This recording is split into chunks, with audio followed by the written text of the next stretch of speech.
WING 1410 Dayton's ESPN Radio. It's the Justin Kinner Show, live here on ESPN Dayton, 1410 Wing AM. Tweet the show at 1410 Kinner or give us a call at 457-9464. We now send you to the Wing Studios in Kettering. Here's your host, Justin Kinner.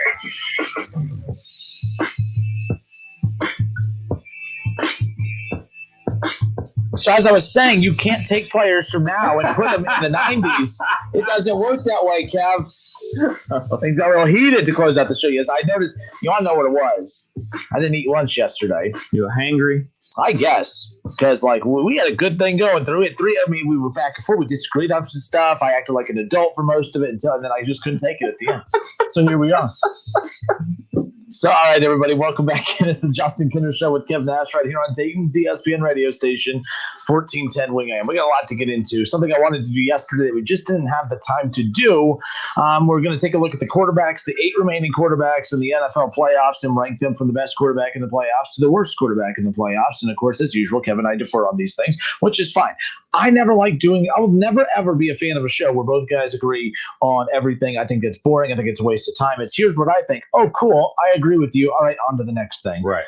So there's that. But anyways, we'll get into that coming up here around the corner. But I want to open up with this. One of my favorite saying in sports is every team, every fan base, every program, everyone has this sense of pride for the school that they go to. And they always think that their school is better than any other school out there, and rightfully so. I mean, a lot of times when you go to a college, you are investing not just your time, you're investing some of the funnest years of your life there, and most importantly, you're investing a lot of damn money that at the time you just think, I'll deal with that later. And then when later gets here, it's like, man, was all that beer and was all that night out partying and was all that 8 years of college and not even being a doctor worth it? I mean, but you got to ask yourself all this. But we all believe that our school is special and that every other school it'll never hold up. And that's great. You should feel that way. If you were going to go into debt to go to college, yes, for the education, but you might as well have an experience that is going to stick with you for a lifetime. Now, I'm not here to have some little corny PSA for you for the next 20 minutes, but here's the deal. My favorite saying in sports, once a blank, always a blank. Believe it or not, even at little old Wright State, there are people that say that. I don't really say that. I'm just saying, but there are once a flyer, always a flyer. Mm-hmm. Once a Bearcat, always a Bearcat. And my favorite, once a Buckeye, always a Buckeye. Always a Buckeye, unless you're Tate Martell. Now, we might be able to add somebody else into that mix. There have been rumors, I don't know why today people just all of a sudden woke up and decided to pay attention to these rumors of Urban Meyer going to the Jacksonville Jaguars. I don't know, this is the concern I have. I do believe that we have a sense in this country to be lured into a cult-like mentality where we just believe everything that we're told because we just love this certain entity. We love the Buckeyes, so anything that they tell us, we got to believe. Flyer fans do that with UD here in town. Oh, well, some player randomly leaves 2 straight years at the end of December, and we know what it probably is, but we're just going to believe the school and what they tell us because we believe in that school. Blah, blah. We see it all the time, and if we always take them on their word. Urban Meyer says he's never going to coach again. Oh, I believe him. His health. I believe that his health is still probably an issue or still a concern, I should say. But I never believed him when he said he was never going to coach again. And I guess the masses of Buckeye fans believe that he was not going to coach again. And it sounds like he is 95% going to coach this Jacksonville Jaguars team. They are working on the final details to be able to pull this off. So the interesting thing is, and Don Roberts says, Mark Schlemmer seems to have the inside scoop. Don, it's not an inside scoop. It's a very obvious scoop. So I know what you're saying, but it's a very obvious scoop. But anyways, that's besides the point. My thinking on this is this. When it comes to Urban Meyer, is that coming into our driveway parking lot, by the way? Because I know it's a radio station and they don't even put soundproof windows in our studio, which makes no damn sense. But anyways, that's a conversation for later. So anyways, Urban Meyer going to coach the Jaguars. It's been talked about for a long time, right? It's been talked about for a long time. I don't know why today Buckeye fans decided to all of a sudden get angry. Wait, what? He is going to coach again? He said he was never going to coach again. He said he had health issues. Where have you been this last couple months? This is all that's been talked about. I remember when the Texas job and the Texas rumors were circulating. Oh, there's no way he takes that job. Why is there no way he takes that job? I mean, he didn't. Right. Why was there no way that Urban Meyer was going to take that job? Why would there be no way that he would take the USC job? I think that he's very calculating in the decisions that he makes, and that's what makes Urban, that's what's made him so great up to this point, and I think he's going to be great in the NFL. We're talking as if he has signed on the dotted line that he is going to be with the Jaguars, but it sounds like that's the only thing that's missing from this actually happening. They're dotting some I's and crossing some T's at this point, but apparently Urban Meyer has some Buckeye fans, and my favorite, the chat boards. Chat boards are losing their minds. Buckeye fans losing their minds. They're upset with Urban Meyer. They're upset. Why? Because they're concerned about him not plucking players. Who cares about the players? The coaches. They're concerned. Do you think Urban Meyer, with no NFL coaching experience, is going to surround himself with nothing but college personnel? No. Urban Meyer is going to do everything he can in the NFL to surround himself with NFL minds. I hear people say this all the time. Urban Meyer, I don't think he's going to make it in the NFL. He's not really an offensive mind. Well, do you think that it's Bill Belichick writing up all these offensive schemes that led to Tom Brady being as successful he was for those 2 decades? You know what I mean? Andy Reid with the Kansas City Chiefs, he's writing up and designing a lot of those plays. So is Eric Bieniemy. That's a tag team effort. But I promise you, most times when you have an offensive coordinator like Bieniemy, a lot of times it's usually with the coach that they don't have an offensive mind. If you have a defensive-minded head coach, you're usually going to go and get an offensive-minded individual to help run your offense. So Urban Meyer doesn't have to be a genius when it comes to running an NFL-schemed offense. He knows football like the back of his hand, and he's going to find an offensive-minded offensive coordinator, up to date with the current scheme. So I don't see him plucking anyone from Ohio State. I don't know why he would look. Maybe the strength and conditioning coordinator, maybe. I don't know. But I have no clue why all of a sudden today Buckeye fans have turned on Urban Meyer. And there's some out there that aren't turning on him, and you're probably saying, don't accuse me. But it's amazing. If you go to social media, how many people are just ripping Urban Meyer right now? And I have no clue why. Because I would be more mad if he took a college job. Yeah. If he took the Texas job, I would understand why people are mad, because he's a threat. Urban Meyer on the recruiting trail, I'm sorry, I don't care what anybody says. Ryan Day, you're going to lose more than you're going to win. Urban Meyer will out-recruit Ryan Day, no doubt about it. Because what's helping Ohio State right now is the foundation that Urban laid. I'm not saying Ohio State was nothing before he got there, but Ohio State is there's a new shine to it still, and that new shine started because of Urban Meyer kind of changing the way people looked at the program, which the program wasn't in bad shape. Right. They were still in multiple national title games in the 2000s, but it was just the way that they presented the offense now. It was the way that they attacked teams, the way they recruited.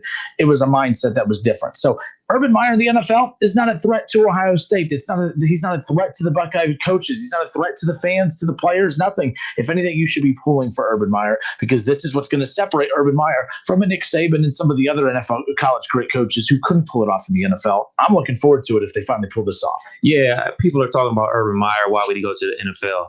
$12 million, that's why. Yeah. I'm sure he still has health issues and everything like that, but, he said, make it worth my while. They came with $12 million. He said, hey, guess what, Shelly?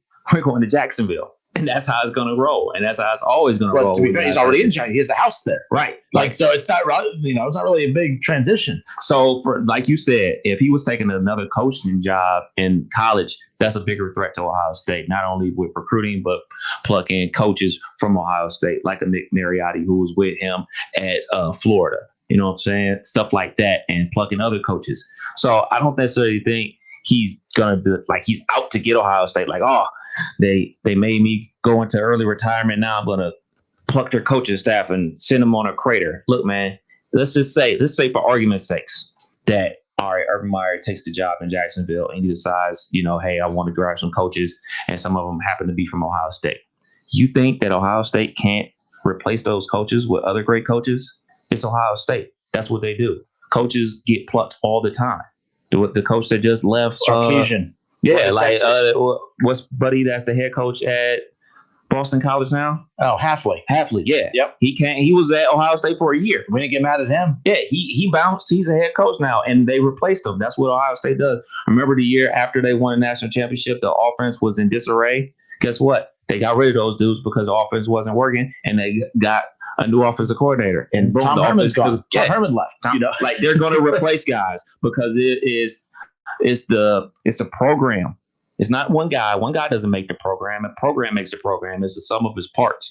So I wouldn't be worried about it. I would be happy for Urban Meyer if he went and took the Jacksonville Jaguars job, and it's looking like they're going to finalize that deal before the end of the weekend. $12 million. Where do I sign? Can I be a part of the coaching staff? About an hour ago, 24/7 Sports reports that Mickey Mariotti will stay at Ohio State as Urban Meyer eyes Buckeyes coaches for potential Jaguars staff. Now, I haven't taken a deep dive into this, article in regards to some of these guys that could go. But let's be honest, Kerry Combs, that's a possibility, and so be it. I mean, it was great to get him back, but of course, it's funny how quickly people turn on him because people are furious at him. Because look, the secondary. I mean, you're not going to be great at every position every single season. They took a step back in the secondary. They're blaming him.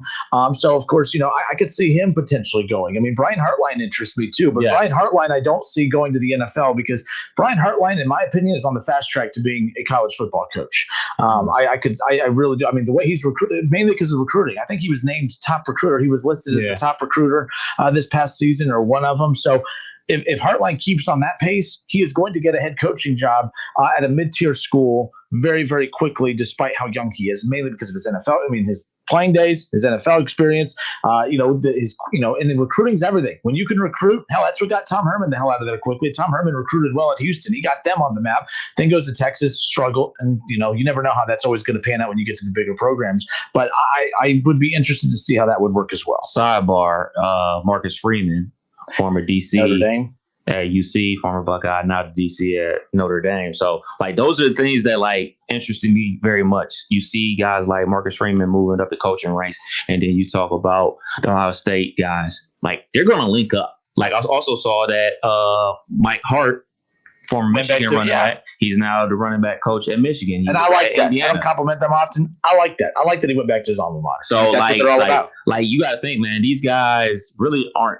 I mean, obviously they're not old at all, but this is how it starts, and this is how programs start to build. And then once one of those guys get their head coaching spot, they're all going to team up. That's how it always works. Guys of a liking age that play together and like what the other one is doing. When the guy gets his shot, he's going to dial these younger guys up that are killing it on the recruiting ranks. Marcus Freeman was killing it in recruiting down at UC. Obviously, Ohio State is killing it with wide receiver recruiting. He's going to dial him up. He's going to dial up his Buckeye brother and say, hey, man, I'll let you run the offense. Let's go. So those are things to be wary of in the future for Ohio State. Yeah, I mean, look, if I'm Urban Meyer, I'm not looking. But the thing is, if I'm Urban Meyer, I'm not swimming in the college ranks right now.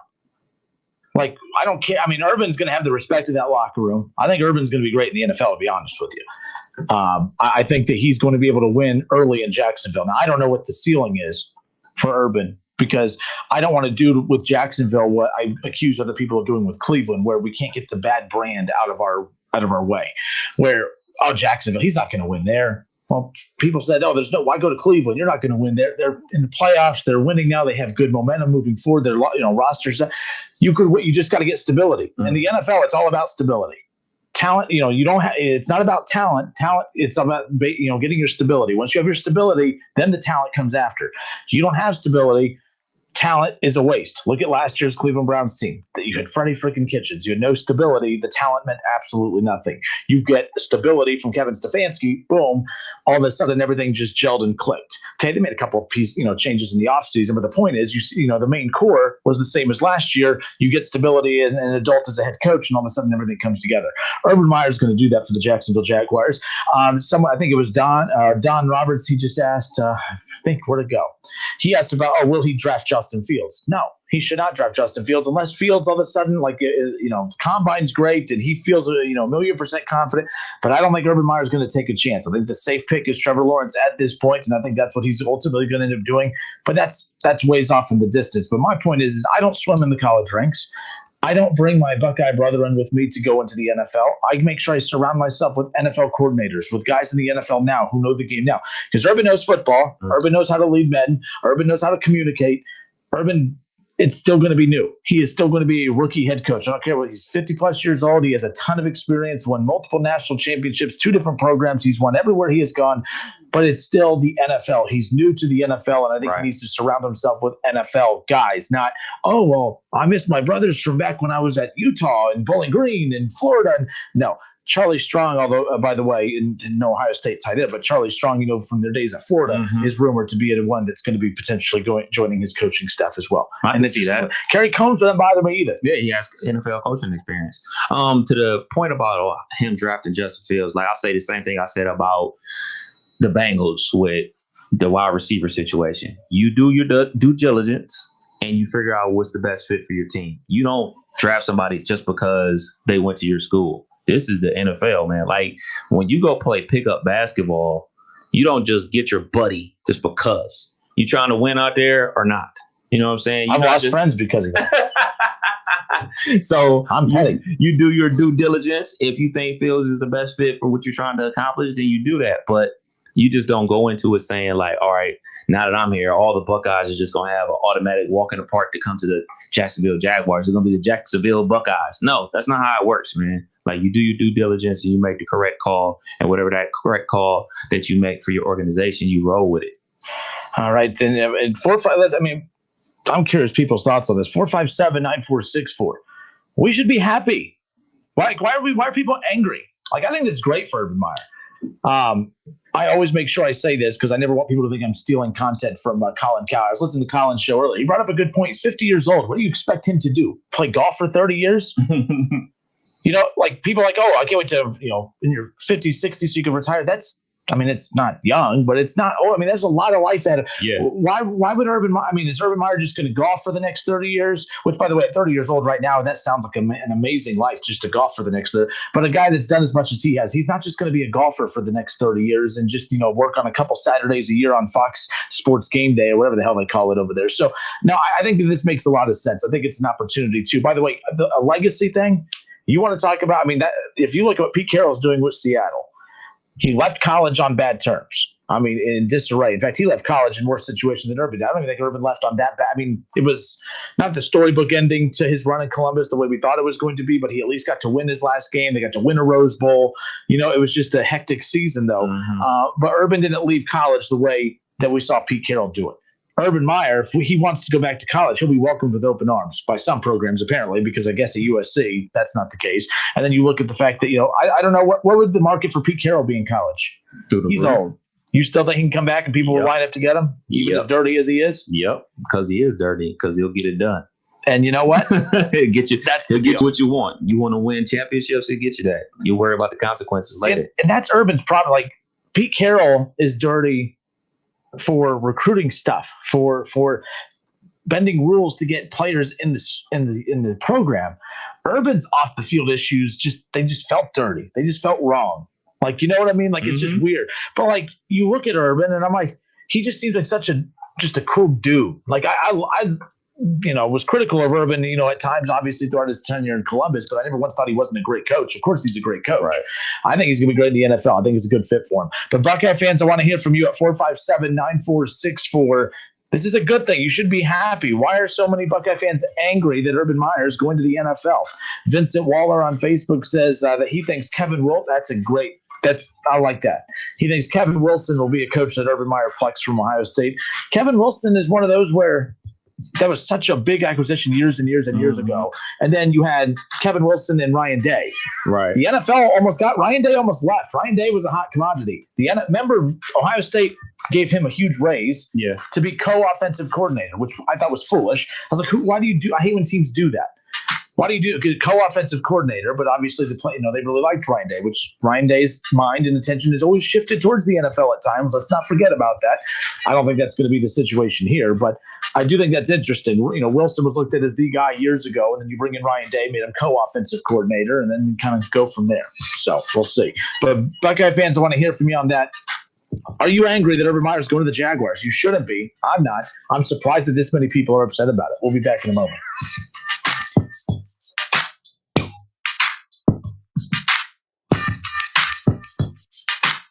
Listen, stream, watch. It's the Justin Kinner Show with Kev Nash, right here on Dayton's ESPN Radio, 1410 Wing AM. ESPN 1410 Wing AM weather. This afternoon will be partly cloudy, a high near 45. Tonight's going to be cloudy with rain, a low around 36. And tomorrow will be cloudy with rain and snow, a high near 41. I'm Pete Spivak for 1410 ESPN Radio. Craft Beer fan? Milano's features the best craft brews on tap every Thirsty Thursday. Choose from local favorites and other world-class selections for just $5 a pint all day on Thursday at Milano's Pizza Subs and Taps. For DIY projects, you know the Home Depot's always in your corner. Now with our mobile app, it can also be in the palm of your hand with digital tools like image search. Snap a picture of something. It'll recognize it and serve up product suggestions in seconds. And our product locator will check availability and lead you right to it. The Home Depot mobile app. Download it today to get started. Only from the Home Depot. How doers get more done. It's time for some straight talk. Look, we all drop our phones. It happens. You fumble it, crack it, splash it. Well, Straight Talk Wireless now offers this new Platinum Unlimited plan that includes phone protection. Just $65 a month for unlimited talk, text, and data, plus 20 gigs of hotspot, 100 gigs of cloud storage, and more. All on the best network. Straight Talk Wireless, no contract, no compromise. See Mobile Protect terms and conditions at Asurion.com/Straight Talk. Limitations and exclusions apply. Have you wanted to speak a new language, but thought it would be too difficult? Then try Babbel. Babbel starts by teaching you words and phrases that gradually get more complex. Soon, you're practicing short conversations. So in 15 minutes a day, you'll be speaking a new language in a few weeks. Babbel is built around real life. It teaches you practical conversations that you will actually use. Babbel. Language for life. Start the new year with a new language. Get up to 60% off now at Babbel.com. That's BABBEL.com. The spread of COVID-19 is still unchecked across the nation, and you need to keep your family safe. Make a new habit and check your temperatures twice a day, once before dinner and before leaving home in the morning. You can't afford to take chances, so use the Exergen Temporal Scanner. Its accuracy is backed by more than 80 clinical studies, and it takes an accurate reading in seconds. It's the only home thermometer used and recommended by hospitals, doctors, and nurses. Quick and easy to use. You can count on Exergen to keep your family safe 24 hours a day. Cordell Transportation is now hiring Class A CDL drivers for home daily dedicated lanes. A $2,000 sign-on bonus, medical, dental, and company-paid life insurance. Call Cody or apply online at CordellTransportation.com. Cordell Transportation, driven to succeed. Hello, it's John Kozik, founder and president of TurboTrack Realty, and I buy houses as is, fast for cash. Call me today for an all-cash offer on any of your properties, and we can close within days at 614-362-2000, 362-2000. Do you own a property that's outdated and needs thousands of dollars in repairs? Great, I'll buy it. I'm a private real estate investor who can solve your real estate problems fast for cash. Do you want to sell and just be done with it? Okay, great. I buy vacant properties, boarded up houses, pre-foreclosures, and inherited properties. I also buy apartment buildings, rental portfolios, divorce homes. I even buy my tenant won't pay me the rent houses. I look forward to solving your real estate problems today. Give me a call for an all-cash offer at 614-362-2000, 614-362-2000. 2020 has been a hard-hitting year for all of us, but specifically for our veterans. Montgomery County Veterans Service Commission will be holding a new winter coat giveaway for all qualifying veterans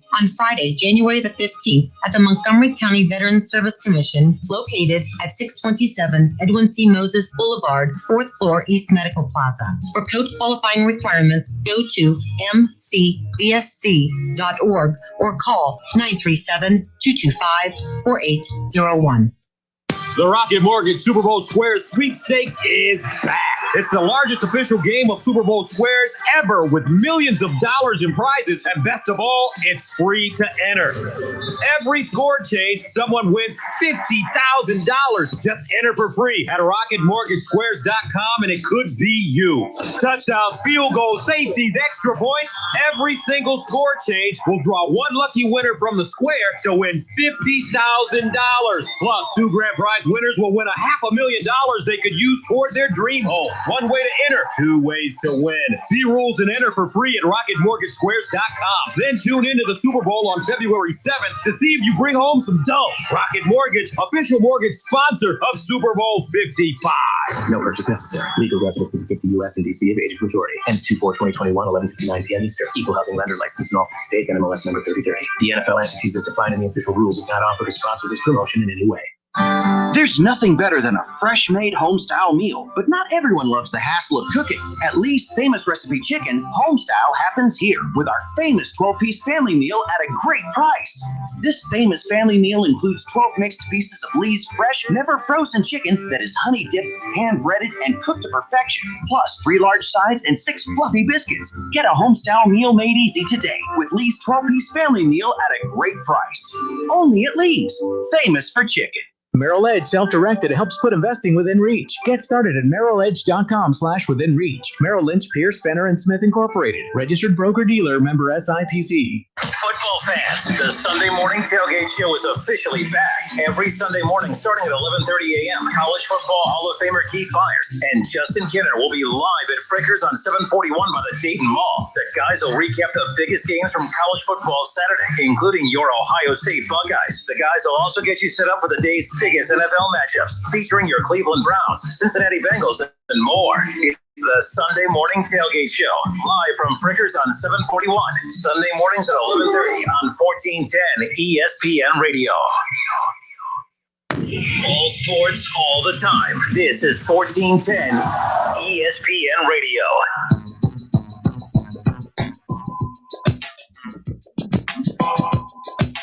All right, everybody, we welcome you back. 457-9464. That's the number to call in and join in on the conversation. The conversation we're having right now is I was surprised. I was not surprised at all that today that the momentum really picked up, that I guess Urban Meyer, the Jacksonville Jaguars, are very close to finalizing a deal that's going to make him their next head coach. Urban Meyer, of course, retired a few years ago, and every time he was asked about, do you believe you've coached your last game? He goes, I believe I've coached my last game. That's a weird way to answer a question. Urban, is this your last game? I believe it's my last game. Opening. I've always said that if a girl ever comes to you and says, hey, did you cheat on me? And you say, I believe I didn't cheat on you. Let me know how that comes. I believe I've been faithful. Yeah, I believe I've been faithful. I mean, because what that says is, for what in my opinion, I don't know. My idea of what cheating is might be different than yours. So I believe I haven't done anything wrong, right? That's Urban Meyer trying to get one over on us for a third time now. But no, I was very surprised to learn that so many Buckeye fans have been fired up. Oh, I knew it. I knew he was going to do that. I knew he wasn't safe. No, I do believe he has health issues. I also believe he's a guy that's, in his 50s? Yeah. He's retired. And I heard Colin Cowherd earlier today bring up a good point. He's retired in his 50s. What do retired people do? They golf. You're going to golf for 30 more years of your life? No. We should have always known that there was going to be at least one more run left in him in some capacity. And you also have coaches way older than him. Was it Pete Carroll that just signed a 5-year extension with the Seahawks? If you look at Nick Saban, he's going strong. Nick Saban is not slowing down. He's only picking back up. He says his best recruiting class ever is coming in. And if you want, hindsight's 2020, that might have been his best recruiting class from the 2017 one that he just won a national championship with, or has been winning national titles with. So bottom line is I'm very surprised that so many Buckeye fans are angry that he's about to get this done. Of course, a lot of Buckeye fans angry that he might pluck some of the, a good chunk of the coaches from Ohio State. Kev, you brought up a good point. I didn't even think about this. If Buckeye fans, you got to stop being sensitive about Ryan Day losing coaches on the staff. If Ryan Day wants to be looked at as Dabo Swinney, if Ryan Day wants to be looked at as Nick Saban, if Ryan Day wants to be looked at as Urban Meyer, you got to look. You got to know how to handle coaches leaving. You got to know how to fill those gaps. Nick Saban every year winning national championships, every year losing guys, bringing guys back in. I mean, if you don't have those connections, if you don't have those connections to make that happen, that's on you. So if Buckeye fans are worried, which you shouldn't be, because if you're a great program, this is part of the territory. Right. It's just going to be part of it. Yeah. That's another thing is, do you really want coaches to be here forever? Like, that's a bad thing. If nobody's trying to pluck your coaches, that means your coaches ain't no good. Yep. Like, there's always some coaches that stick with teams forever. Like, Larry Johnson, he was with Penn State for a long time. Now we're envisioning him being with Ohio State for a long time. You always had those lifers, but defensive coordinators, offensive coordinators, those guys get plucked to be moving on up, like the Jeffersons. And it would be a situation why doesn't this guy want to move up? Why doesn't this guy want to move on? You look at Venables at Clemson, people always question, why does he want to stay there? Well, that's a unique situation. His kids are on the team. It's a $2 million situation. $2 million, a $2 million contract. So those are unique situations. I'll just look at it as a situation where if there are coaches plucked from Ohio State, it is what it is. That's a part of doing business, and we can replace them. And I have every bit of confidence in the Ohio State program to find just as good coaches to plug in, and we keep it rolling. All right, let's keep it rolling ourselves. 457-9464. Let's go to the phones. Your reaction, Urban Meyer to Jacksonville. That hasn't been initial. I haven't hit refresh in a second. I'm expecting it any time now that's going to be finalized. Urban Meyer's next stage in his coaching career in the NFL with the Jacksonville Jaguars. It sounds like a strange team, but it's in Jacksonville, he has a home there. I think it's a good opportunity for him, and I think it's cool to see a team like Jacksonville get a little bit of life, put into it. Jackson, and that's a winnable, that division. There's not a dynasty forming in that division. You have Deshaun Watson, but you have a horrible organization that doesn't know how to win with them. That's a winnable division. He could be winning division championships here in the next 2 to 3 years. He could be in the playoffs, probably in 2, if Trevor Lawrence is as good. You may have Trevor Lawrence and $70 million in cap space and a hungry owner and an Urban Meyer who's aggressive. They could be a playoff team this year. You never know. Let's go to the phones, Kev. We got Mike. Mike, how are you, sir? Hello, fine. You guys? Mikey, what's up, man? Hey, long time no talk. Absolutely. What you got for us? Well, I couldn't believe all this anti-Pete Carroll talk I was hearing. You can. Well, actually, I can. Okay. Okay. You make it sound as if Pete Carroll's program was the only one that was ever caught. I mean, I'm not, but what? But you just said, well, he was dirty and everything and blah, blah, blah and all that stuff. He was. I don't have a problem with him, but he was. But when Urban was at Florida, didn't he have numerous players that got in some trouble? Yes, I said that. Yeah, but you said that his was more of a minimum than Pete Carroll. No, actually, if you were listening, I actually said that I go with Pete Carroll. Pete Carroll was more of recruiting violations. Urban Meyer's issues were ugly and they were dirty, and you had murder investigations. You had really bad people playing on his teams, and so no, I was actually. I didn't hear that. I mean, Kevin, I said it right after. So I said with Pete Carroll, the difference was his was just your typical recruiting violations, which tagged him as a dirty coach. But there's a difference between that and some of the situations that were popping up in Florida, and even some of the behind the scenes stuff in Columbus. So no, I separated the two. And then that assistant that got into some trouble allegedly. Zach Smith, yeah. What did he come with Urban from Florida to Ohio State? Yes. And isn't it believed that Urban was probably aware of those alleged domestic? Yeah. Look, we could go down that hall, and dissect all that stuff. But look, it wasn't a good look. It wasn't. That's why he ended up ultimately leaving Ohio State. Yes, health issues, but what expedited his exit from Columbus was that. Yeah, and then let's not forget Jim Tressel on his exit from Ohio State. What about him? He was fired, wasn't he? I mean, it was a tattoo. Yes, he was fired, but it's a tattoo, Mikey. Well, I don't know. No, we know it was called tattoo gate. We do know. Do you really believe it was just tattoos?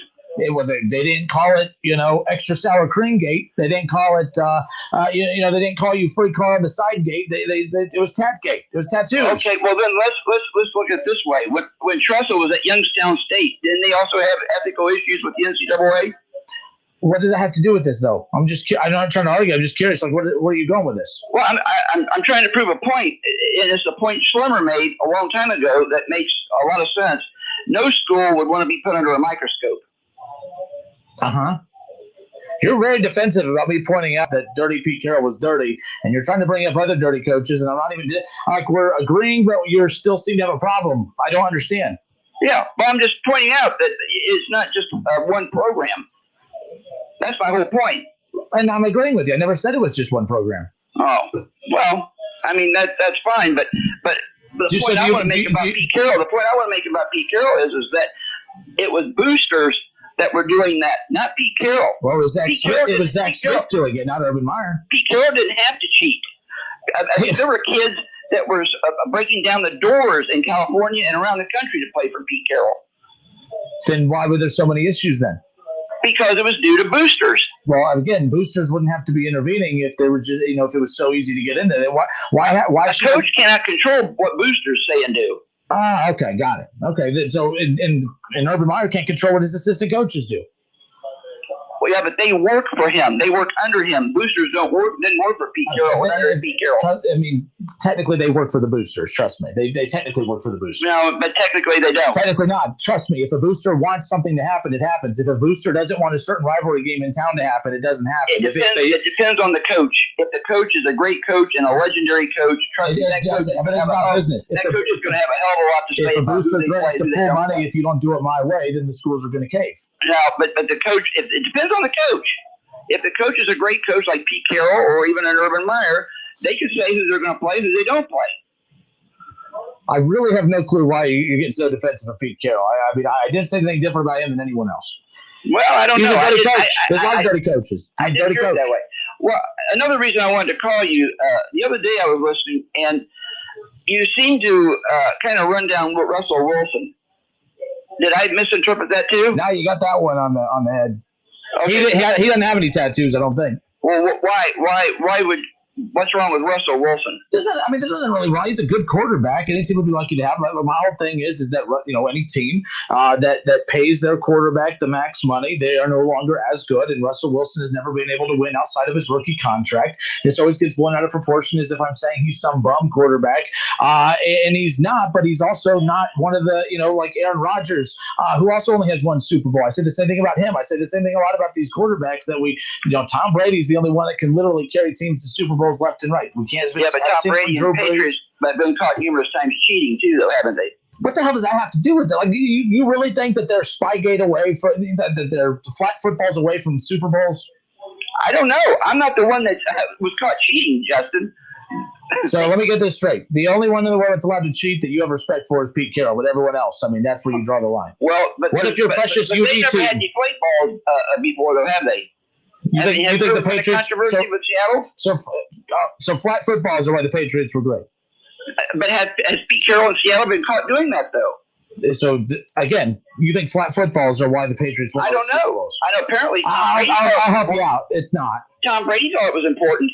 It's not. Like Tom Brady's not good because of flat footballs. He's just not. But that's we all. It's a flat football. That's your ammo here. But here's the thing. Russell Wilson's been to 2 Super Bowls. Rookie deals is because of the defense. Yeah, well, that's fine. But the quarterback has a hell of a lot to do with it too. And especially a rookie quarterback. I mean, you should be given some credit. I give him credit. I mean, you're giving Baker Mayfield a lot of credit. Absolutely, I am. I'm giving all the quarterbacks in this AFC, playoffs right now a lot of credit, and they coincidentally enough are all in their rookie deals. We'll learn an awful lot about all 4 of these guys once all the money that they're going to be getting paid, and the teams no longer have the money to pay their other weapons. Then we'll find out how good they are. Yeah, that's true. That's true. But when Baker Mayfield goes to 2 Super Bowls and wins 1. Then I think you can mention him in the same breath. When Baker Mayfield has the number 1 ranked defense, then you can put them on the same conversation line. Well, Baker's numbers are actually better than Russell Wilson's rookie numbers, just so you know, just so we're on the same. Well, I don't know. I have it right in front of me. 2 Super Bowls says a lot. I mean, those yes, that's impressive. But again, give the defense. Give this. That's not counting the numerous playoffs that he's been in with playoff wins.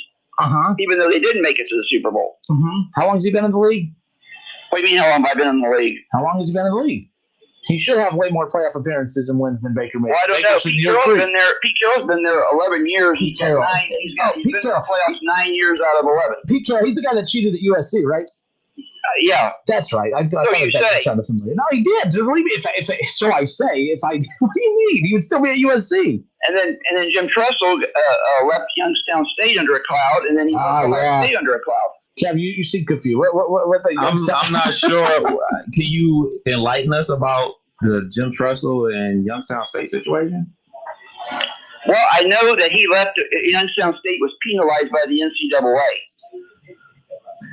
In fact, I have that Sports Illustrated magazine where he left Ohio State, and they mentioned that the controversy with the NCAA at Youngstown State.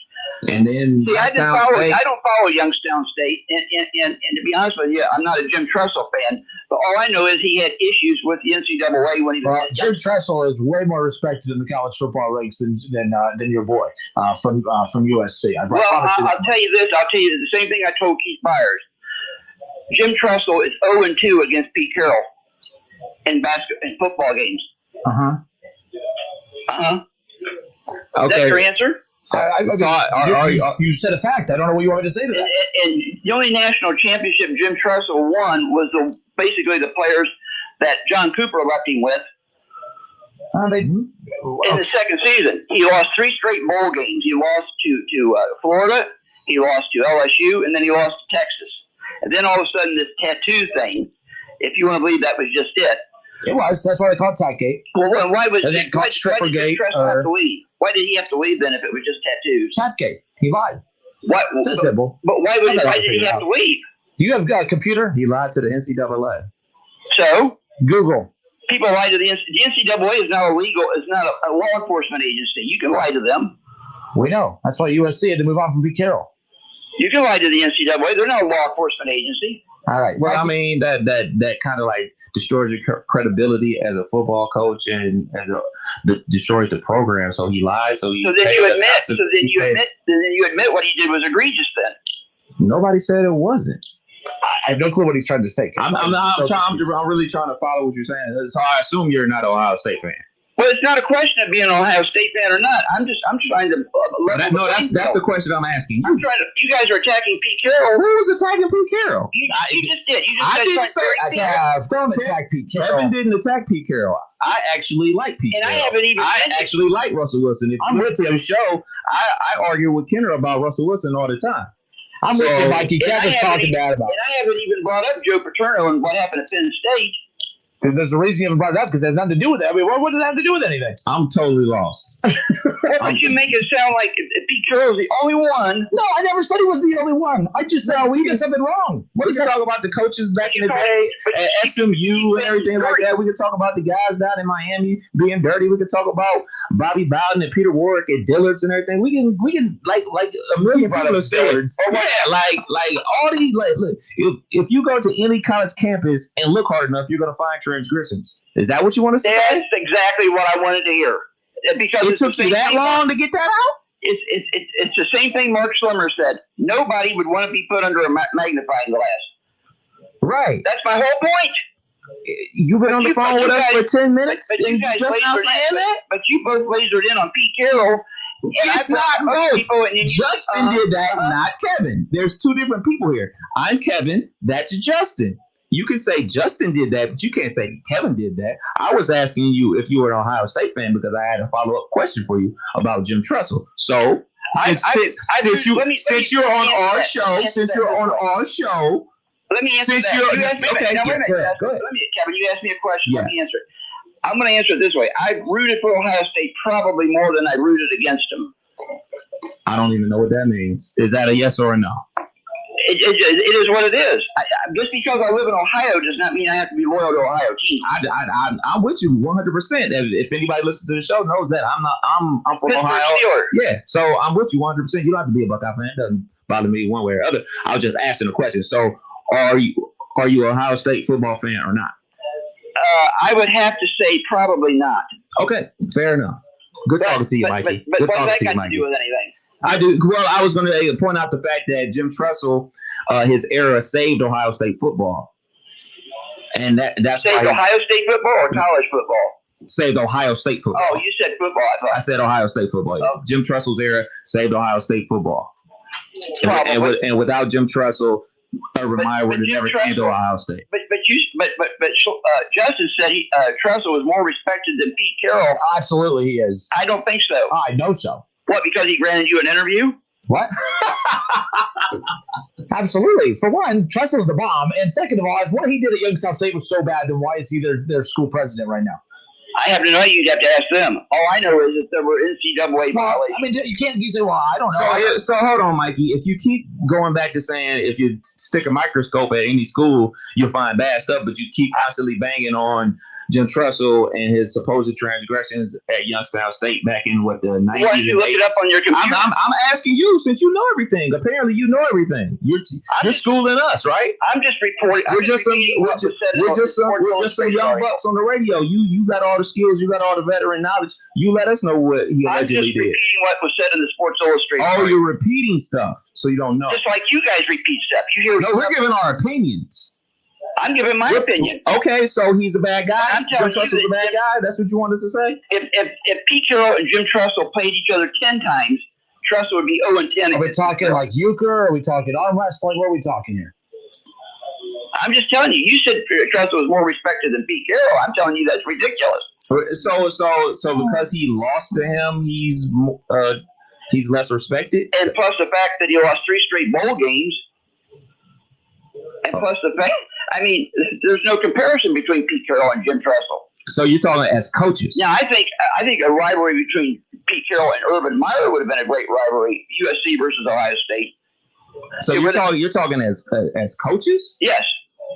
I think that would have been a hell of a rivalry. No, I'm just trying to figure out what you're trying to explain to us. That's all. I'm trying to figure out. You saying that? I think Kenner's point is, and forgive me if I'm wrong, Justin. I think my point was that he was saying that Jim Tressel is more respected amongst college football. Like, all right, he's one of us versus being a football coach.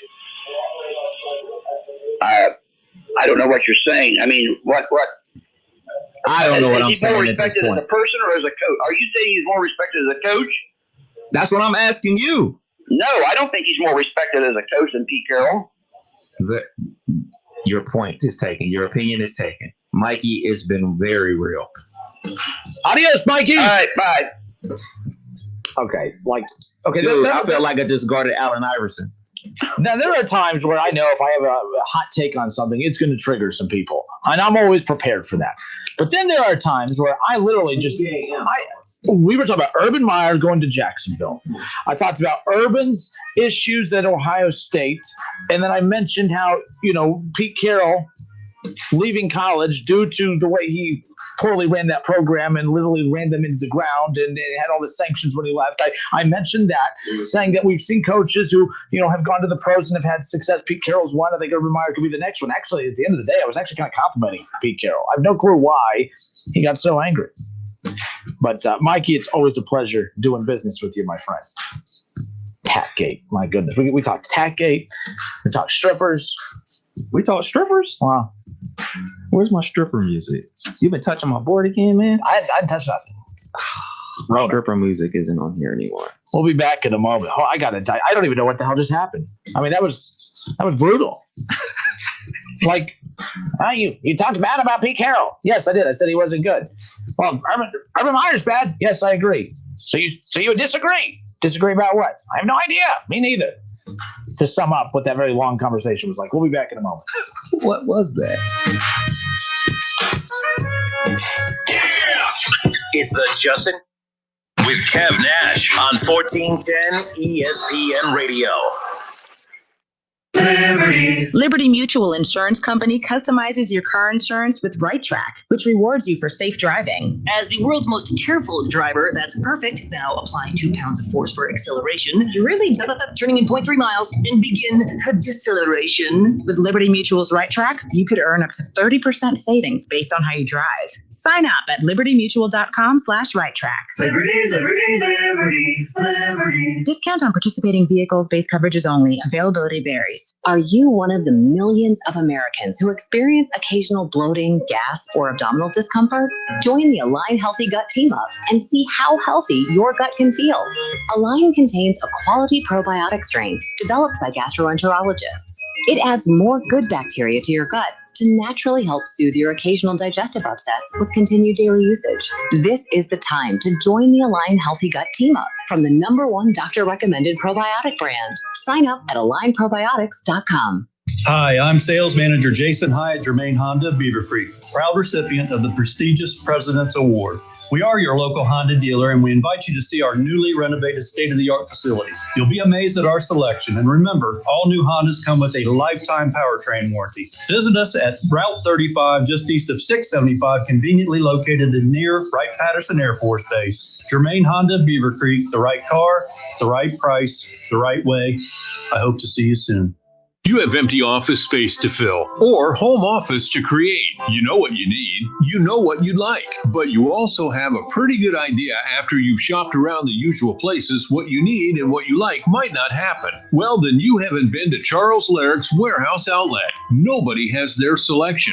Nobody has their discounts. And every week there's something new. If you need office furniture, Larick's Warehouse Outlet can sell it to you for half the price and below manufacturer's selected prices. Half price and below on hundreds of items. Selection from budget to the best. Really, desks from $50 to $5,000. Filing cabinets from $25 to $500. Before you go anywhere else, do yourself a favor and come to Larick's Warehouse Outlet. With 25,000 square feet of selection, you're not going to go anywhere else. Larick's Warehouse Outlet at 23 McOil Avenue, Dayton. Open Monday through Friday, 9 to 6. Larick's, continuing the tradition.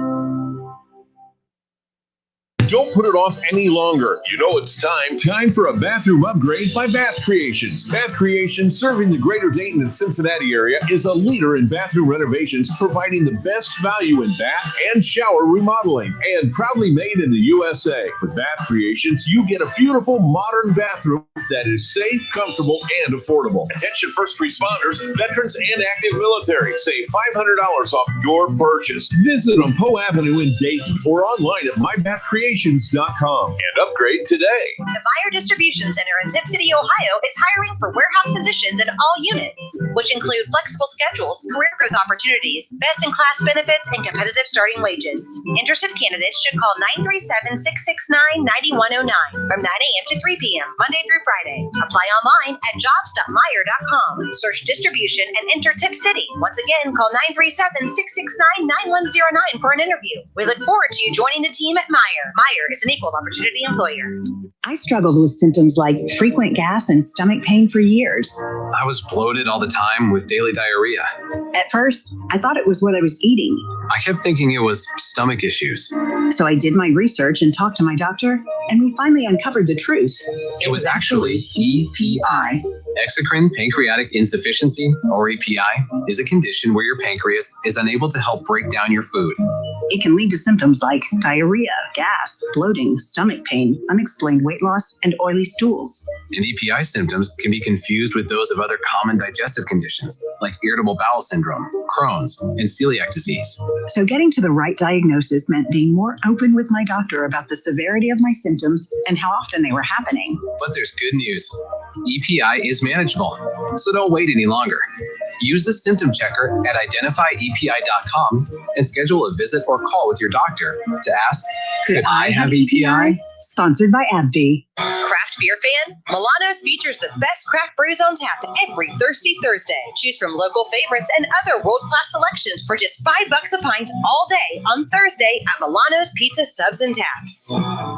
College football, it's the game you wake up early on Saturdays for, even though kickoff isn't until 7. The game where the Goodyear blimp becomes a Hall of Famer. The game that goes just beyond school spirit, fandom, or love of the sport. It's the game where the comebacks happen. It's the game where anything can and will happen, as long as you have the drive. Because college football is the game that moves you. We get it because it moves us too. Goodyear, more driven. It's time for some straight talk. Look, we all drop our phones. It happens. You fumble it, crack it, splash it. Well, Straight Talk Wireless now offers this new Platinum Unlimited plan that includes phone protection. Just $65 a month for unlimited talk, text, and data, plus 20 gigs of hotspot, 100 gigs of cloud storage, and more. All on the best network. Straight Talk Wireless, no contract, no compromise. See Mobile Protect terms and conditions at Asurion.com/Straight Talk. Limitations and exclusions apply. Merrill Edge Self-Directed helps put investing within reach. Get started at merrilledge.com/within reach. Merrill Lynch, Pierce, Fenner & Smith Incorporated. Registered broker-dealer. Member SIPC. Buckeye fans, every Monday night at 6 p.m., make sure to keep it locked in right here on Dayton's home of the Ohio State Buckeyes for the Buckeye Roundtable Show. Paul Keels and the crew will bring you the biggest Buckeye headlines on the football field and on the hardwood. It's the Buckeye Roundtable Show, Monday nights at 6 p.m. on 1410 ESPN Radio. College football playoffs, Browns, Bengals, Buckeyes, and more. Catch the Keith Byers Show Mondays at noon on 1410 ESPN Radio. I think we needed a longer commercial break. My head's still spinning. All right. We're going to do our best Pete Carroll impersonation, and we're going to give you some free money. So it's the 10K payday, the 1410 ESPN Radio 10K payday. Every hour throughout the day, Monday through Friday, starting at 7 a.m., be listening for the winning word. You'll take that winning word and enter it at wingam.com for your chance to win $10,000. Who wouldn't love an extra 10K? It's our 10K payday keyword winning word of the hour. So take this word to wingam.com and give yourself a shot to win $10,000. The winning word is Twitter. Twitter box, Twitter machine. So go to wingam.com and enter the winning word Twitter at wingam.com to give yourself a shot to win $10,000. It's the 1410 ESPN Radio 10K payday. So first of all, let me reset here. Mikey, he's been calling for years, man. He's calling. I mean, 3 shows ago, he's been calling into this station, and I like Mikey. Mikey's a good dude. We just butt heads on a lot of things, and but to give him credit, he'll call back. He always calls back. I'm not beating up on him. He's a good sport. You know, he gives it to us. We give it right back to him, and he'll call back, and we'll be fine moving forward. So for those of you who aren't familiar with Mikey and think that I mean to everybody, I'm only mean to select people. But, Mikey's a good dude. I see people beating up on him in this comment section. He's a good dude. I promise you he's a good dude. He's passionate about his teams just like we are. But I love when Mikey calls in. I think it's hilarious. It is fun as hell, and I don't mind it. So I'm just saying. But my goodness, I have no clue what in the world he was talking about, though. Like, yeah, let's be real. I was talking about Urban Meyer. And I don't know why he got so mad. I actually was saying that Urban Meyer his issues seemed dirtier than Pete Carroll's, mainly because every coach, you can go, and to his point, when he was talking about what Schlemmer used to say is no program wants a magnifying glass over them. That's true. Your precious Dayton Flyers, it could be the Wright State, who knows any program. You could, if you went and dug deep enough, you're going to find some kind of violation. I promise you. There's no such thing as a clean program. Right. I don't care. There are always rules bent somehow. The Pete Carroll stuff that he did at USC, I'm not condoning it, but that's your typical recruiting violation. Mm-hmm. That's your typical, bending his men, take, you know what I'm saying? Like, turning a blind eye to things. Like, hey, man, when you're coaching at USC at that time, especially at that time, and you have actors, actresses coming to your practice. You got Snoop Dogg on the sidelines, like it is an inviting element of Hollywood. Yep. Like you're literally in Hollywood. You're in Los Angeles, California. You're in Hollywood. You're the team out there. You got to think, when USC was on their run, there was no Chargers out there. The Raiders weren't there. Like they were the pro football team in town. And when you're winning championships like they were doing, you're bringing the stars out. Not only to the games, but to practice. So when you have stars out there, when you have Snoop being cool with your star running back, when you have your star quarterback dating Hollywood actresses when he's a senior in college, like that's what's going to happen. People are going to have $100 handshakes, and in their case, $1,000 handshakes. And of course, and anybody out there that thinks they're too good to be taking stuff, like if they're a star athlete, look, man, I know I ain't. If I was a superstar athlete and I was going to name your big time university and an agent was like, hey, man, we're going to put your mom up in a 5-bedroom house close to campus instead of a 3-bedroom house in Cleveland, you best believe I'm going to say what I got to do. So I'm not knocking none of these kids for it. I'm not even going to knock Pete Carroll for turning a blind eye to it because he was just on the gravy train, too. It is what it is, because all these coaches are on the gravy train. Temptations everywhere. Back though, I played basketball at the Lake campus. I got a free Frosty one time because I had my team hoodie on, man. They're like, oh, you played the Lake? Oh, free Frosty on it. And I was like, okay, don't tell anyone. It's our little secret. It's our little secret, man. I don't need no Frosty Gate on my hand. No, let's be clear. My point was that the Pete Carroll stuff, man, that any program can get busted for stuff. Maybe not in masses like him, but in some degree. I was actually saying Pete Carroll's wasn't that big a deal to me. It didn't bother me. Urban's bothered me because look at the quality of people he brought into his programs that are, there's documentaries on Aaron Hernandez, and there's a lot of pieces in that documentary on Aaron Hernandez that featured the Meyer family that they turned a blind eye to a lot of red flags that were popping up with him and some of the stuff that he was doing off the field. So real quick, we have time we're going to get to everyone's call, but the phone lines are full. So 457-9464. Where did he go? I saw that Brian or someone on Facebook said they're trying to get in. They can't. But yeah, the phone lines are full. So who we got up first? We got Mark. Mark. This might be Mark. Mark, how are you, sir? It is me. It's been a few weeks, but listen, Justin, are you allowed to drink on your program? Who says I don't? Yeah, you and Kev ought to have a couple of cold gin and tonics after that last call. But let me set Mr. Pete Carroll jock sniffer straight on one thing, and then I'll get on Urban, and I'll make it quick. All right, all good. We're talking about, and Kev just had a great point. We're talking about Reggie Bush's family was given $1 million mansion free of charge. And that for that guy to think, well, that wasn't Pete Carroll. That was all Booster. Pete Carroll knew, just like Jim Tressel knew about Tattoo Gate, just like Urban knew about it. For him to say, well, this is the Boosters, not Pete Carroll, that is a facade. That guy has no clue what he's talking about. Coaches know what's going on. So that guy was totally lost on that subject.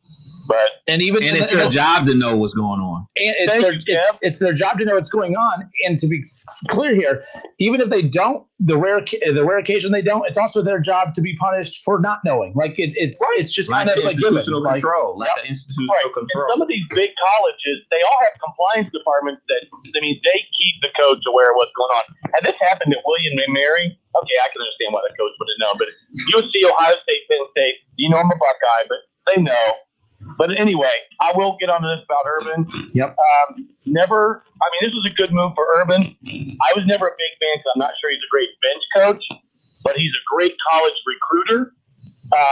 Obviously, it's close to his home, and he's getting a boatload of money. I don't see it being super successful, but it is what it is. Never was a big fan of him or Tressel. I think Day's a better bench coach, but Urban is a personality, and he might be able to get the respect of those players, but it's going to be tough, in the NFL. It's a different breed, I'm sure. So, yeah, I'm pulling for him there. I want him to have success. I really had no bad feelings about this. I was actually very surprised. Yeah. I was taken back today to check the message boards and stuff and see that so many people were angry. I'm like, I didn't see that coming. I mean, it's been rumored forever, and I feel like it was always like people were so focused on the season, I'm sure, but they're worried about him plucking coaches. I'm like, I'm not gonna lie, I love the coaching staff that Ryan Day has, but Mark, do you think that there's anyone on that coaching staff that you're like, oh man, if they take him, we're screwed? I don't think we have that coach. With all due respect to those guys, they're great.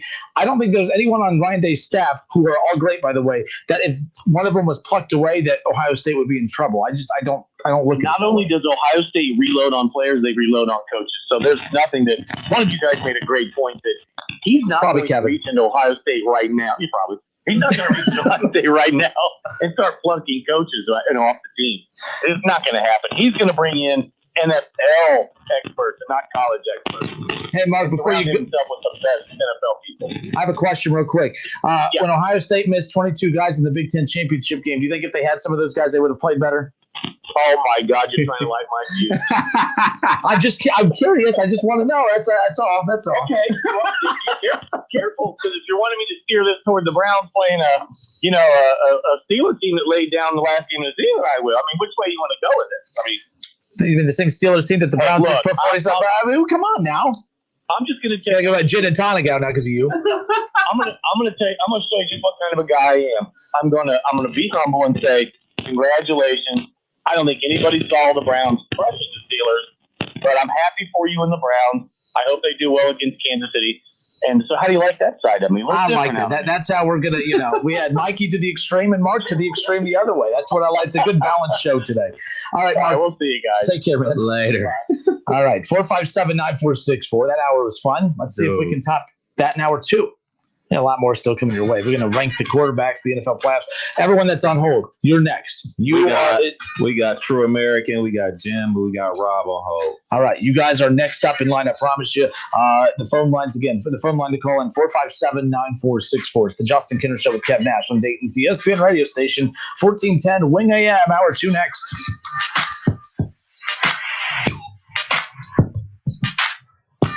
Listen, stream, watch. It's the Justin Kinner Show with Kev Nash, right here on Dayton's ESPN Radio, 1410 Wing AM. We are Dayton's home of the Ohio State Buckeyes. Into the end zone goes Chris Olave. A.J. Hill, 6-yard touchdown catch. Right sideline and down he goes to the end zone. WING, 1410 Dayton's ESPN Radio. Does learning a language feel like this? No habla español? Hablo. It's hablo?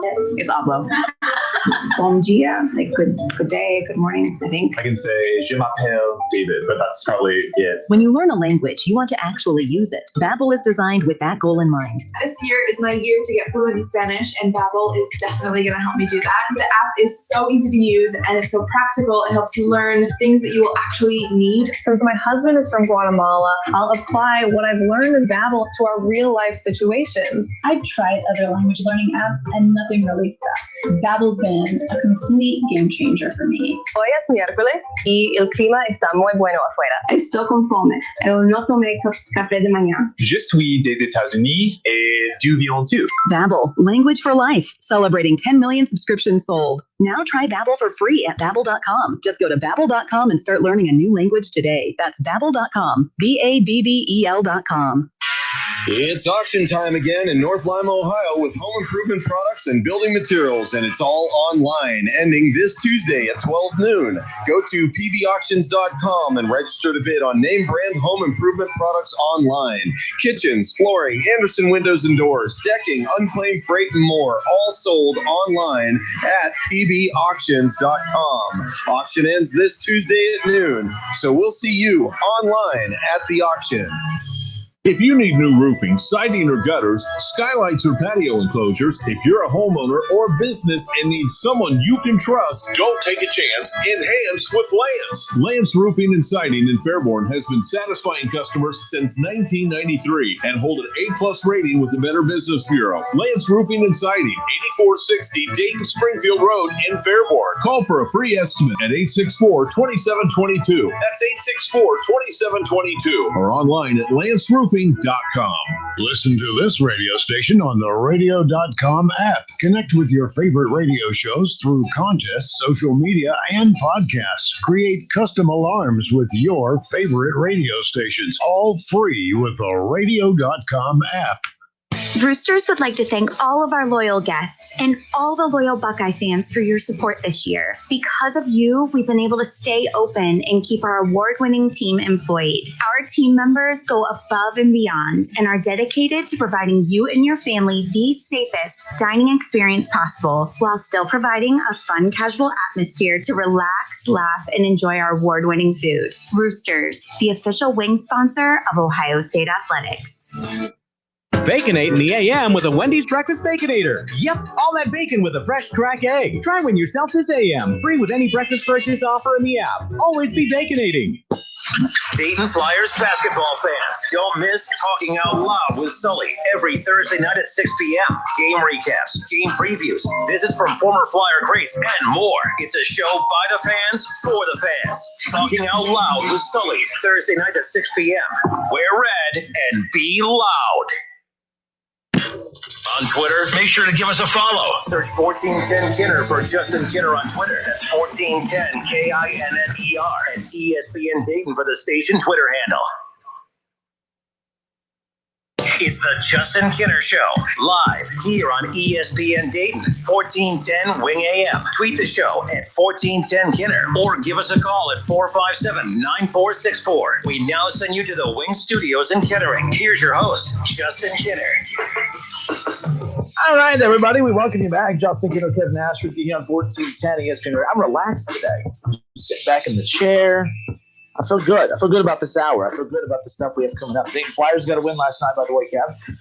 We got Sully coming up in hour 3. Excited to chat with him. Sully from Talking Out Loud. In fact, Talking Out Loud coming up immediately following our show here coming up at 6 o'clock. And Sully will react to the Flyers win last night over Duquesne.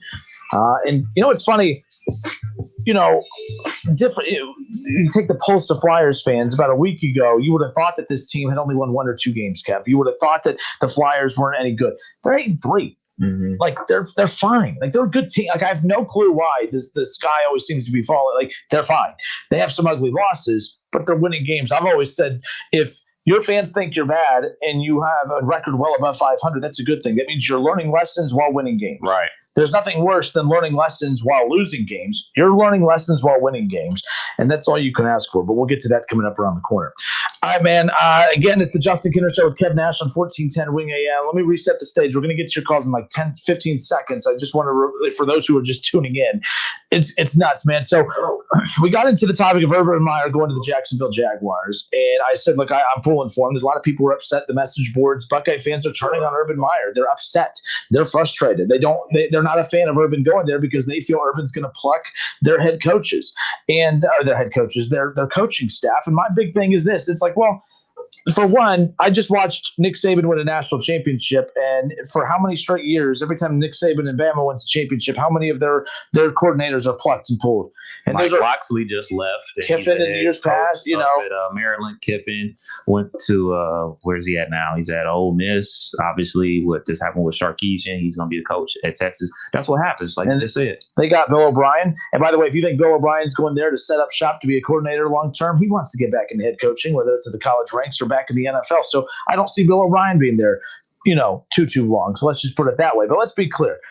Coaching staffs, if you want to be an elite coaching staff, recruiting, obviously winning, and, filling coaching vacancies. You got to be able to roll with the punches. That's what the great head coaches do, and that's what Ryan Day is going to have to do. But big picture here, I don't see Urban Meyer going to just raid the Buckeye coaching staff.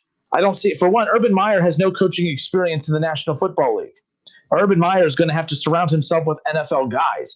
Urban Meyer, it would not be smart of Urban Meyer to surround himself with college guys. It would make zero sense to me. I think it was Vincent Waller on Facebook a little bit ago brought up a good point. Kevin Wilson, I could see Kevin Wilson going. Kerry Combs, I could see Kerry Combs going back to the NFL and coaching with Urban Meyer. I could see that. But yeah, as far as that, I don't see Urban really going after anyone else. But then Mikey just lost his mind because I pointed out a fact. It wasn't even an opinion. Well, I know I have some very annoying opinions that just irritate people, but I didn't think that a fact would irritate someone as much as some of Kenner's hot takes. Like, that's insane to me. Pete Carroll, he's a dirty coach. Bottom line, that's why he left college. That's why he's in the NFL. Really good in the NFL. He's really good in college. Being a dirty coach doesn't make you a bad coach. It just makes you hard to employ. That's all. But he was a good coach. Urban's a good coach. He's hard to employ because there's a lot of baggage, right? Like, that's why I think the NFL is a good suit for him. But 457-9464, back to the phone lines. Kev, who we got? We got Doug. Doug, welcome in, sir. Hey, guys, enjoy the show. Thank you. Thanks for being patient, too, by the way. Yeah, I almost hung up. Real quick, I wanted to ask Kev a question. There was hey, what's a big article in the paper today about the Steelers and about the cap and whether Roethlisberger is going to return or not. And I just wondered what your opinion was about Tomlin, his competency, and who they should keep and so forth, because Pittsburgh's always been a nemesis for Cleveland and Cincinnati. I think Coach T is one of the best coaches in the NFL. They are under the cap viciously. Like, you can't have that many defensive stars on your team and not be hit by the cap. I mean, you have T.J. Watt's contract coming up. You got Bud Dupree's contract coming up. You got Minkah Fitzpatrick's contract coming up. You just paid Cameron Hayward. Like, you are strapped for cash. And what I was reading is the really only way to get under the cap is to extend Ben Roethlisberger's contract for 2 more years. So he has 1 year left, but they're saying if they're giving him a 2-year contract extension, they will be able to handle all their needs on defense and probably re-sign Juju. But with all that being said, it still doesn't help the biggest issue, which is the offensive line. So I have no idea. I'm going to be 100% honest. I don't know. Like, as much as Ben Roethlisberger is a Hall of Fame quarterback and I love him, everything like that, I mean, you can clearly see a line of demarcation. Like, Justin and I go back and forth about Drew Brees all the time. But, I mean, it's evident that Ben Roethlisberger is going through the same things that Drew Brees is: the lack of arm strength, the lack of accuracy downfield with the downfield passes downfield. The only older quarterback in the league that still looks like himself is Tom Brady. So he's an anomaly. Like, age happens. So realistically, I think they're going to have to sign Ben because I don't think they're ready to, give the keys over to Mason Rudolph after a halfway decent performance first of rounds in the last week of the season. Like, I don't think you can go into a full regular season like that with Mason Rudolph as your quarterback. So they got a lot of things to look at. I mean, they're just doing a total overhaul to the coaching staff as well. A lot of dudes not getting their contracts renewed. A lot of guys retiring as well. Well, I just wanted to get your perspective since you were a Steelers fan on that. And, For sure. Keep up the good work, guys. Thank you. Thanks for calling. Take care, Doug. Yeah, and I hope the Steelers don't succeed at filling any of those vacancies, to be quite honest with you. So real quick, back to the Shaw says he was responding to Lamar, but he says Urban isn't taking the head coach that he helped get the job. Of course, I think Lamar earlier I said, what about Ryan Day? Like that, I don't see that happening for when Ryan Day's no. I still think at some point Ryan Day goes to the NFL, but not this. Isn't that a step down? A head coaching spot at a Power 5 school to be a coordinator in the NFL? Ain't that a step down? Yep. Okay. In my opinion, yeah. And plus, it's for one, that's not even a realistic thing. I get what you're saying, Lamar, but no, I don't see that happening. What about Dan Mullen? Him and Herb go way back. There's Dan Mullen has some good recruiting classes coming up. I don't see that happening. They're under fire. Like, he doesn't get along with the administration in Florida. Like, they're going at it like big time. But Dan Mullen, they can get a head coaching job pretty quickly. But I mean, he still has one at Florida, but I don't. I'll keep an eye on this. That. How about this hot take? I'd like Dan Mullen in the Big Ten. Dude can recruit. Imagine a Big Ten team who can recruit. Who would have thought? He can coach better than he can recruit. He's an okay recruiter. He's not a lights out recruiter like Ryan Day, Nick Saban. Like, he's not lights out like that. He's solid, but he's not through the roof. But he can coach his butt off. Like, I mean, remember back when Dak's like the only guy from that team, offensive guy from that team back in his Mississippi State days to make the NFL. And they were scoring in the 40s. Yeah. It's like, he can coach his butt off. I ain't no question about that. Draw up plays, execute them. Alex Sheets on Facebook says it's already being reported that OSU assistants are off limits. Sounds like he's taking Stamper and Pantone support staffers. What do you mean off limits? From where? Let's stop back. Like I said, Ohio State has a great coaching staff, but they're not the best coaching staff. I don't look at anyone on that staff and say they're untouchable. They're all good. They're all really good. They're all above good. But don't say off. I mean, don't report it as off limits as if, oh man, these guys are just untouchable. Sarkisian just had the number one offense in college football, and he was playing. And no one's untouchable. Let's just put it that way. Can you explain to us what you mean by off limits? Because when I hear somebody says off limits, I hear them saying like Gene Smith told Herb, you can't have any other guys, so they're off limits. And if I'm Urban Meyer, I give him the finger. And Herb was like, okay, like that's what I hear when people say things are off limits. And you know what? Then, if that's the case, I don't want Urban as my head coach of the NFL. You're soft. I want a coach that's cutthroat. You know why Bill Belichick's the best? He's cutthroat. He wanted to cut Tom Brady when Tom Brady still had a ton left in the tank. And by the way, he still has a ton left in the tank. Bill Belichick, cutthroat. So let's say, and by the way, Alex Sheets, we're not questioning you. You're just saying what you read in that report. But like, I'm curious what that report is or where that is, because if it's saying that, Urban Meyer said that, that Ohio State coordinators or assistant coaches are off limits, or Ohio State said they're off limits, which is weird. I don't know. No. They can't control where you go. You can quit your job whenever you do. Urban needs to be cutthroat. But the bottom line is, I'm getting caught up in something that I don't even care about, because Urban doesn't need anyone from Ohio State. He needs NFL guys. He doesn't need the little college ranks anymore. He needs the NFL guys. Urban wants to succeed in the NFL. He needs NFL guys to surround himself with. Who's next? Oh, man. Really? We got the true American dude. How are you? We don't have the true American. I thought we had one character in Mikey. I was looking forward to the next character and Steve from Springboro.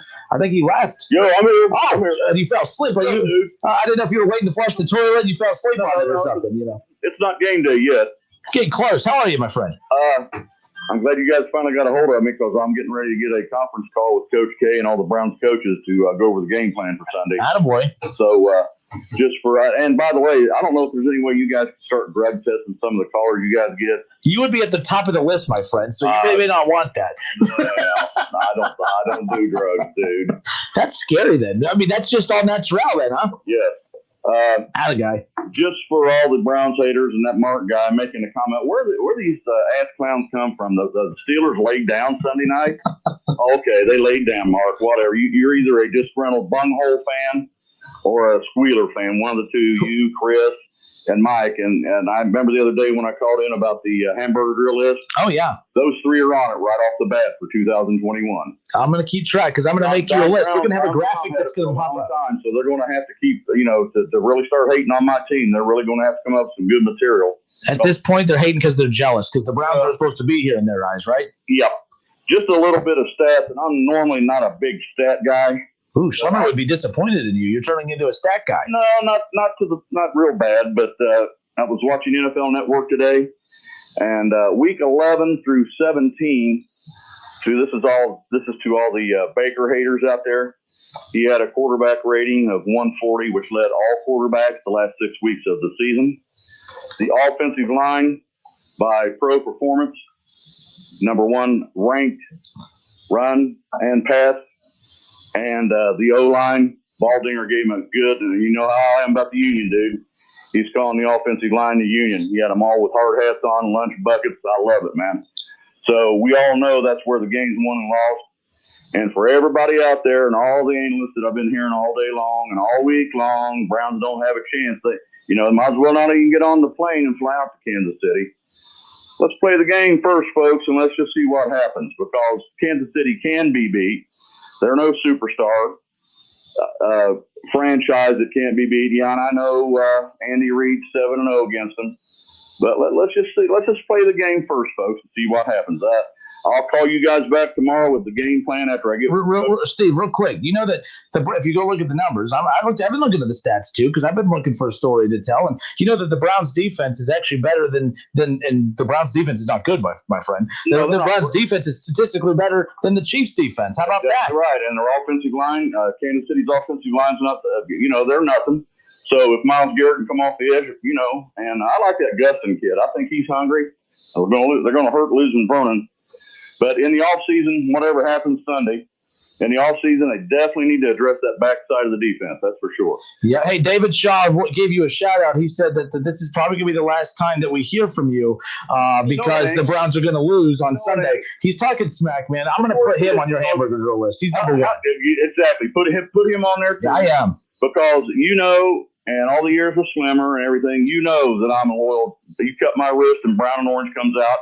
And back when they were 0-16, both you guys know, and everybody knows that when I used to call in, they know how loyal and how diehard I am. So they can all kiss my, backside. Hey, I'll call you guys tomorrow with the game plan. Go Browns. There he is. The one, the only Steve from Springboro, man. And he's getting, he refrained from saying ass. How about that? He goes, I can kiss my backside. He's getting softer in his older age and his retired self. Someone's talking about we need to get that. Philip Reed says that we need to get the hamburger list sponsored. He says, is that hamburger list sponsored by Five Guys? No, but that's a great idea. Get on that, Andy. The hamburger list, Steve from Springboro, you don't want on the hamburger list. You don't want on it. I don't think I've ever been on it. Smash Burgers, a lot of burger joints. You're right. I mean, if you are a burger place out there and want to sponsor the hamburger drill list, there you go. Now's your chance. Matthew Gaines says they didn't give the Browns a chance against Pittsburgh either. Look, the line basically, Andy says he's on it. There you go, Andy. There you go. The line for the Browns in the Chiefs game this weekend is still at 10. It hasn't moved, Kev. I thought for sure it would get to about 8.5. I thought it would be about 8.5, which is still that's insane to me. A double-digit line. I'm still crying about it, still upset. But you know what? I want the line to stay at 10. I don't want it to get. I want the bigger the line, the more of an upset it's going to be. I'm amazed that the teams that have bye weeks like the Packers and the Chiefs, they haven't had COVID situations yet. Or at least I haven't seen anything reported yet. I bet they bubbled the hell out of themselves, man. Think so? I think this has their attention. I mean, I know that at times it's gotten bad this year, but I think that the NFL players, there hasn't been too many reports. I mean, there's Dwayne Haskins and some others that were out doing stuff they shouldn't be. But overall, I got to give the NFL a lot of credit, unless there's just stuff that hadn't gotten out. But people have been busting people all over. If they catch you out, they're not hiding anything. They're trying to bust you.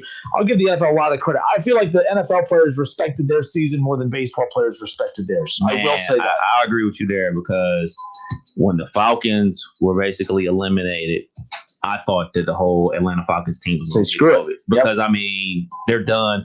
Atlanta's like the hot spot to kick it and have a good time. Like, they're wide open. But for those guys not to go out and not to catch it and have a total outbreak on their team, they should be commended. But, like, I do think it is, like, weird that Kansas City and Green Bay hasn't had any outbreaks. Like, they've been at home for a week. And I was reading somewhere they can't bubble the teams. It's in the player bargaining agreement that they can't bubble the teams unless they get clearance from the NFL. So you can't players union. Yeah. You can't say like the coach can't come in there, Andy Reid can't come in there on the bye week. Like, look, we're gonna be staying at hotel, the Holiday Inn for the next 2 weeks. Like, that's against the rules. See, and I get those are the rules, but like you have to be a little flexible during this too. Yeah. But anyway, it doesn't matter. The point is, so far so good. Cleveland, they got Denzel Ward back. Kevin Stefanski's back. I haven't heard on Bitonio yet. I need to continue looking that up. But, all I'm saying is I am not saying the Browns should be favored in this. Not at all.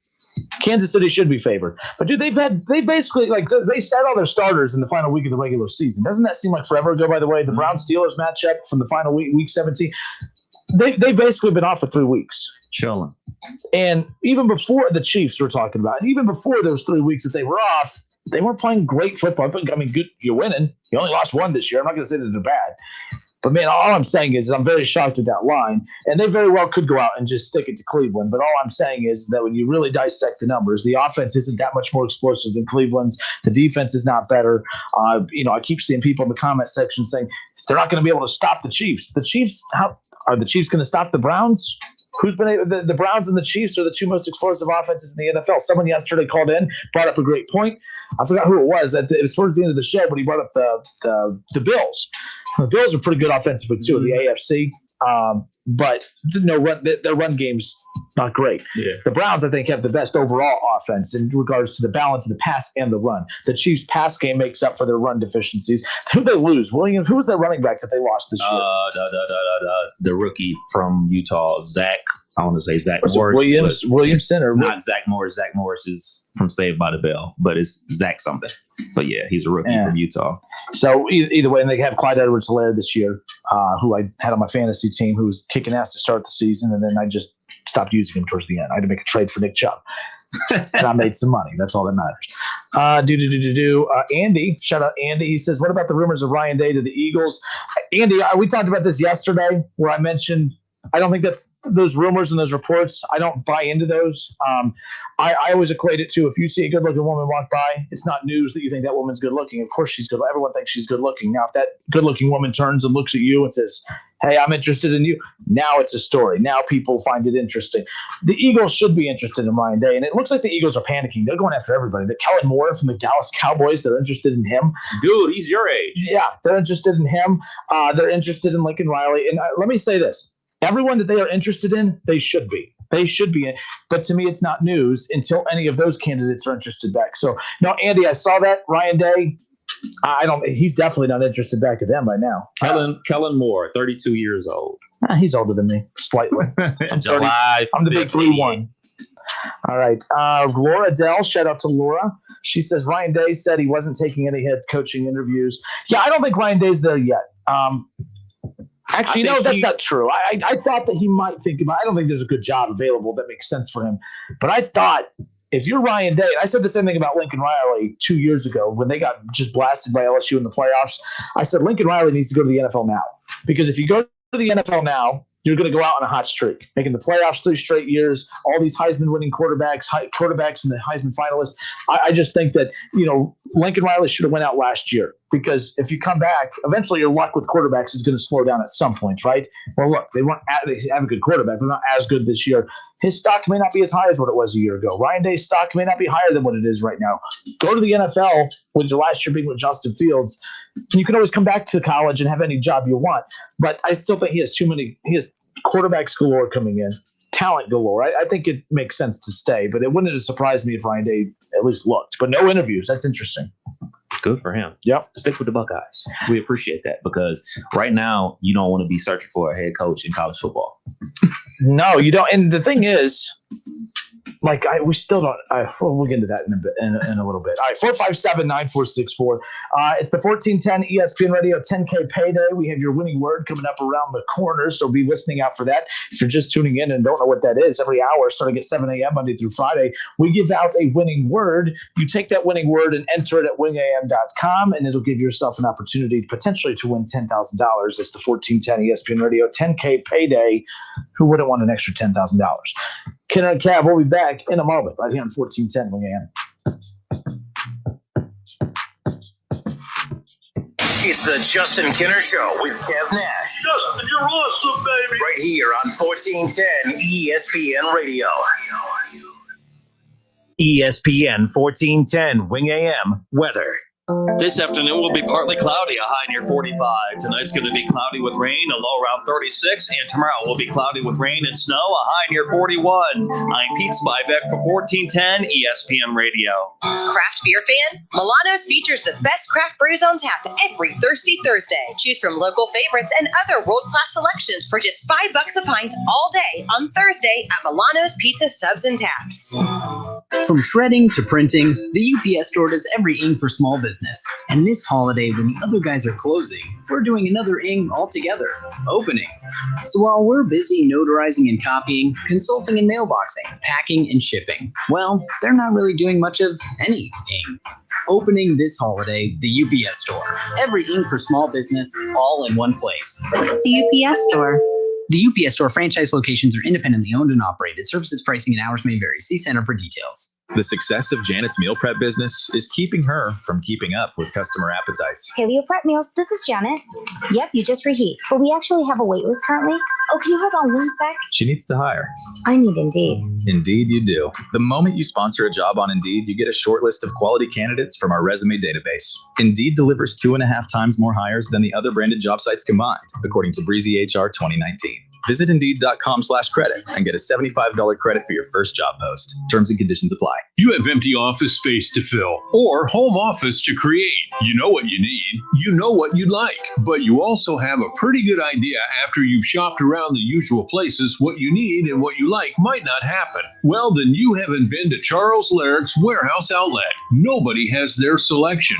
Nobody has their discounts. And every week there's something new. If you need office furniture, Larrick's Warehouse Outlet can sell it to you for half the price and below manufacturer's selected prices. Half price and below on hundreds of items. Selection from budget to the best. Really, desks from $50 to $5,000. Filing cabinets from $25 to $500. Before you go anywhere else, do yourself a favor and come to Larrick's Warehouse Outlet. With 25,000 square feet of selection, you're not going to go anywhere else. Larrick's Warehouse Outlet at 23 McOil Avenue, Dayton. Open Monday through Friday, 9 to 6. Larrick's, continuing the tradition.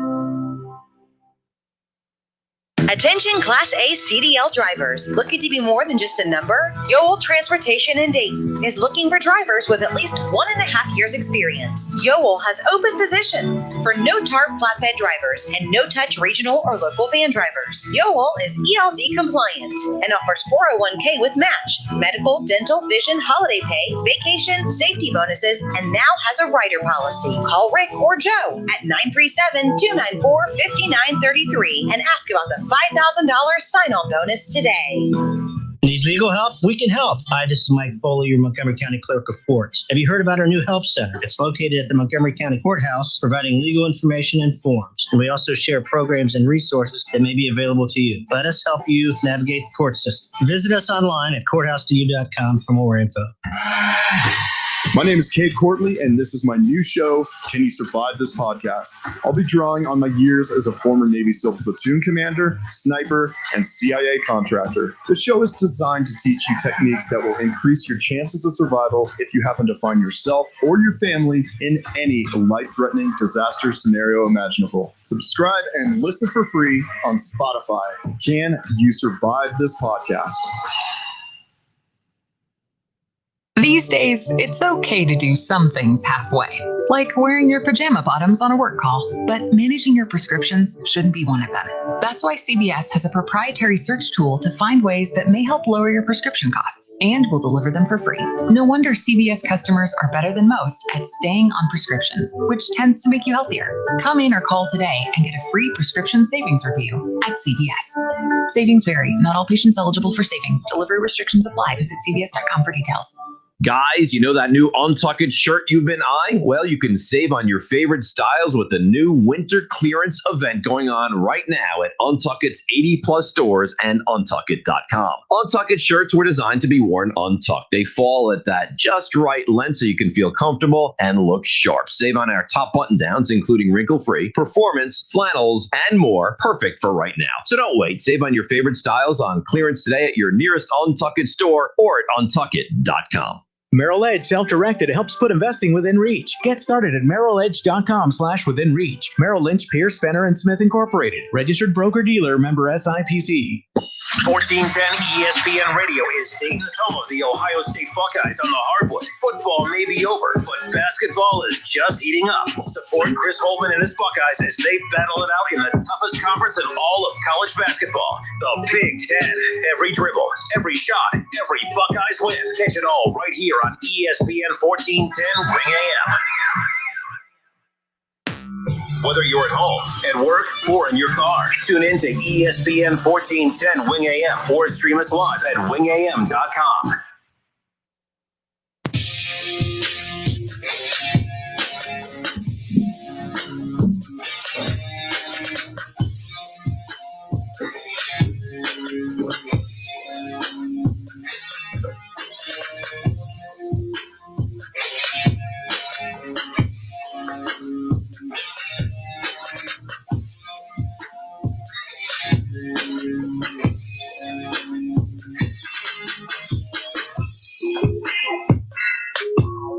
All right, everybody, we welcome you back. It's Justin Kiddo, Kevin Nash with you here in 1410 ESPN Radio.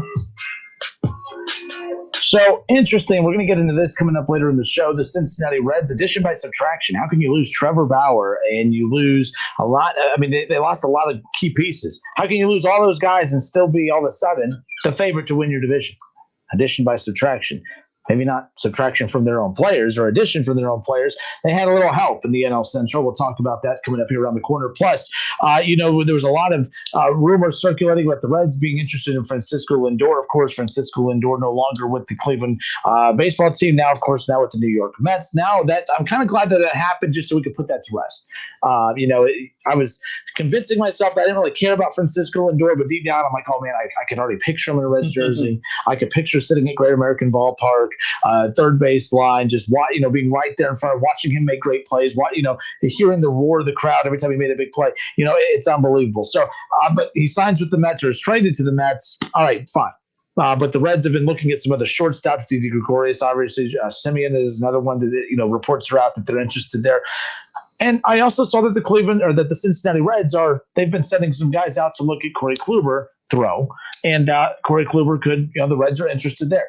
That's interesting to me because one week I feel like the Reds are just trying to cut off payroll, and then the next week I feel like, well, why is it one week they're looking to just unload everybody, and then the next week they're out looking at big free agents that they're going to have to spend big money on? It's mixed signals. Does she like me? Does she not like me? Does she want to be friends or want to be more than friends? I can't get a good feel for the Castellini family right now. They're driving me nuts, but I'm going to try and remain as positive as possible until the very end. Chris on Facebook says, who did Bauer sign with? Bauer hasn't signed with anybody, but he's as good as he's not. The Reds aren't going to be able to afford him. He's just not. He's asking for the same type of money that Garrett Cole made. Woo. And I don't blame Trevor Bauer. Trevor Bauer has never had anything close to what he accomplished last season, and he did it in a 60-game span. Your numbers were inflated. By the way, he was great. I'm not trying to take away what he did, but it's smart of him to go get the big money. Yeah. I don't know if you can replicate that again in a 162-game season for him. We've never seen him. I mean, we've seen him pitch at high levels before, but never to the level of which he pitched last year. And who's to say that if you added 100 games to the regular season, to the 60 regular season games they played last year, who's to say that Trevor Bauer could stay on that pace? It is smart of Trevor Bauer to go after every dollar possible. I just feel bad for him because the market sucks right now. He may still get it. Guys are still getting some big contracts out there. Teams are saying, hey, you know what? It's worth it to get him. I think Trevor Bauer's worth it to every team. But to a team like the Reds who doesn't spend money, I don't look at him as being a guy that's worth it for the Reds to go into debt to get when there's only one season of that type of level of play from him. I don't mind. If you get Corey Kluber, you go get another decent starting pitcher. I can handle them moving on from Bauer. I really can. As long as you go get another bat, go get a shortstop. I think they'll be okay.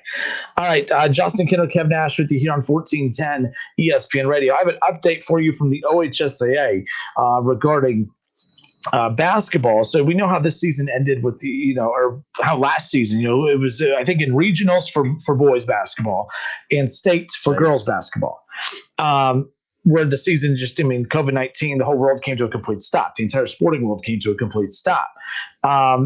There's an update now if they don't really know. So basically the OHSA announces that the regional and state tournament sites are all to be determined still.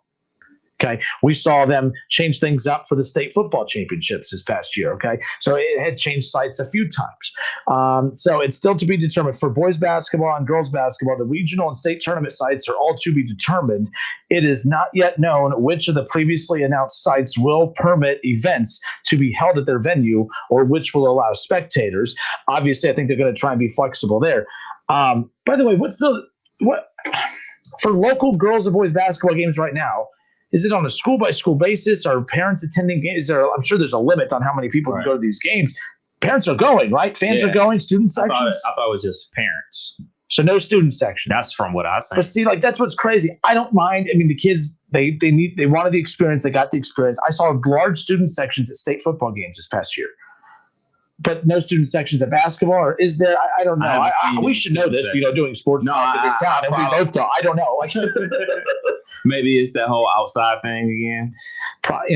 Yeah, it's a moving goalpost too, by the way, with all of this stuff, and just kind of take it, But I understand why the OHSA is not committing to any spot. But I was like, oh, they got plenty of time. I keep forgetting it's January. Mm-hmm. It's mid-January. It's January 14th. Yeah, the tournament's going to be starting here in the not too distant future. March isn't that far off. I mean, that's insane. I'm talking about Reds right now. Spring training's not that far off in the distant future. The boys basketball, OHSA basketball tournament's not too far off in the near future. So holy smokes, man, things are heating up a little bit. Speaking of high school sports, California, they're still planning to play high school football in the spring because they didn't play this fall.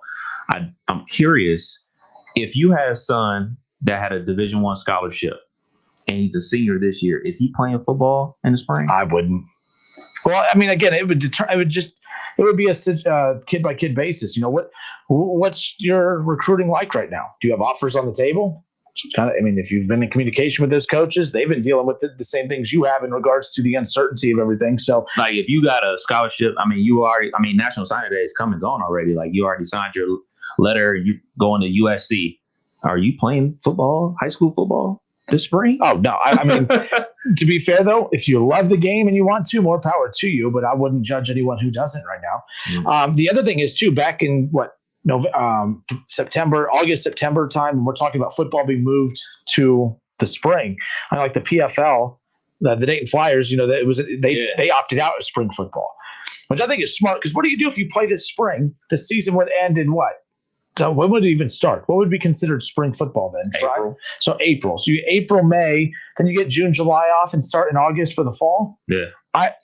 When UD announced that they were opting out, I don't blame them one bit. I didn't read the article as to, their decision as to why, but I'm assuming it's not worth it. Why play in the spring for nothing? Play in the fall. Keep everything on. I think anyone that said they wanted to move their season to the spring, I think you just pull the trigger on it. I pull the plug in it. I'm sorry. No, just forget it.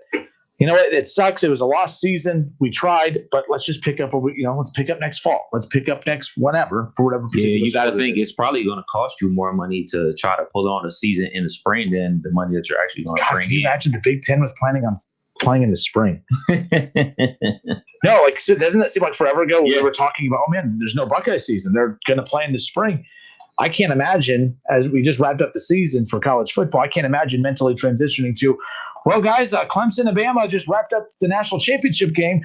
Well, let's tune into Ohio State and Northwestern for spring football. My goodness, I'm so glad that's not where that went. So, All right. Oh, Ron says that Ron goes, I went to a tip girls game last night, only 3+ tickets.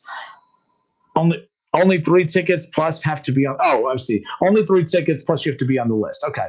So you have, I'm assuming family, friends, that type of deal. Mask.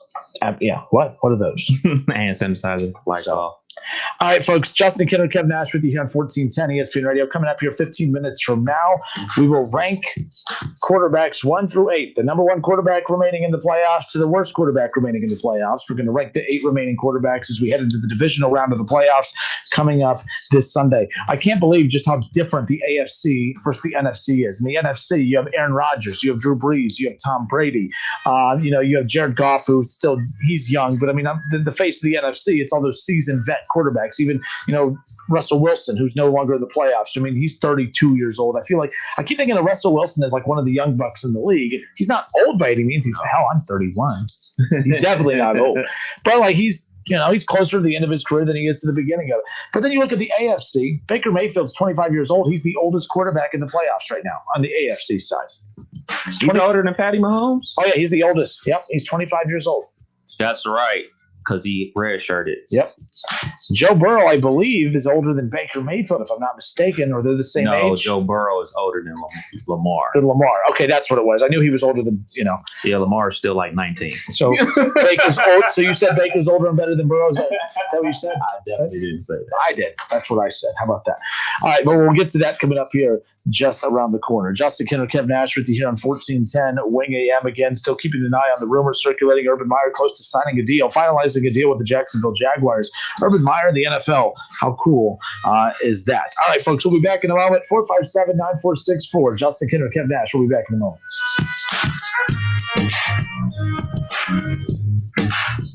Listen, stream, watch. It's the Justin Kinner Show with Kev Nash right here on Dayton's ESPN Radio, 1410 Wing AM.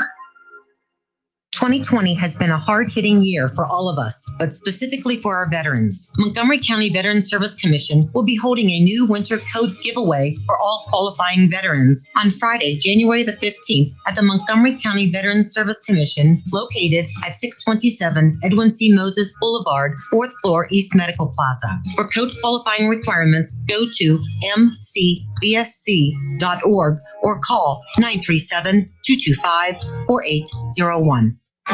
There's nothing better than a fresh-made home-style meal, but not everyone loves the hassle of cooking. At Lee's Famous Recipe Chicken, home-style happens here with our famous 12-piece family meal at a great price. This famous family meal includes 12 mixed pieces of Lee's fresh, never-frozen chicken that is honey-dipped, hand-breaded, and cooked to perfection, plus 3 large sides and 6 fluffy biscuits. Get a home-style meal made easy today with Lee's 12-piece family meal at a great price. Only at Lee's, famous for chicken.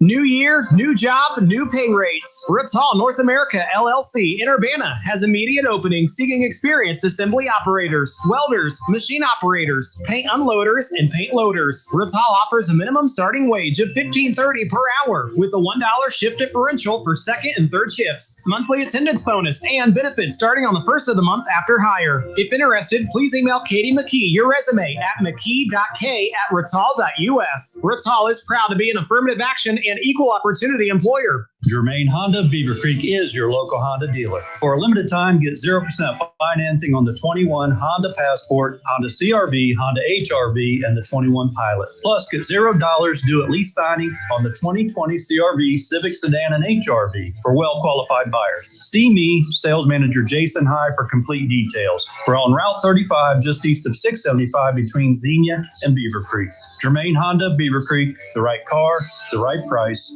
the right way.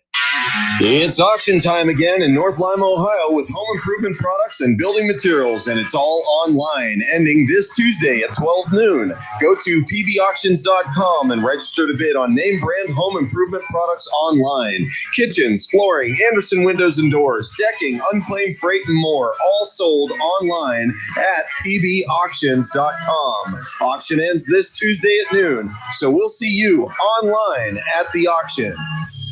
don't put it off any longer. You know it's time for a bathroom upgrade by Bath Creations. Bath Creations, serving the greater Dayton and Cincinnati area, is a leader in bathroom renovations, providing the best value in bath and shower remodeling, and proudly made in the USA. With Bath Creations, you get a beautiful modern bathroom that is safe, comfortable, and affordable. Attention first responders, veterans, and active military. Save $500 off your purchase. Visit on Poe Avenue in Dayton or online at mybathcreations.com and upgrade today. Make getting a great night's sleep your New Year's resolution with Mattress Firm's year-end sale. Hurry in for savings of up to $300 on our top-rated brands like Sealy. Plus, get a free adjustable base when you spend $6.99 on Sealy. Or save 50% on select mattresses from Sealy and get a queen mattress for just $299.99.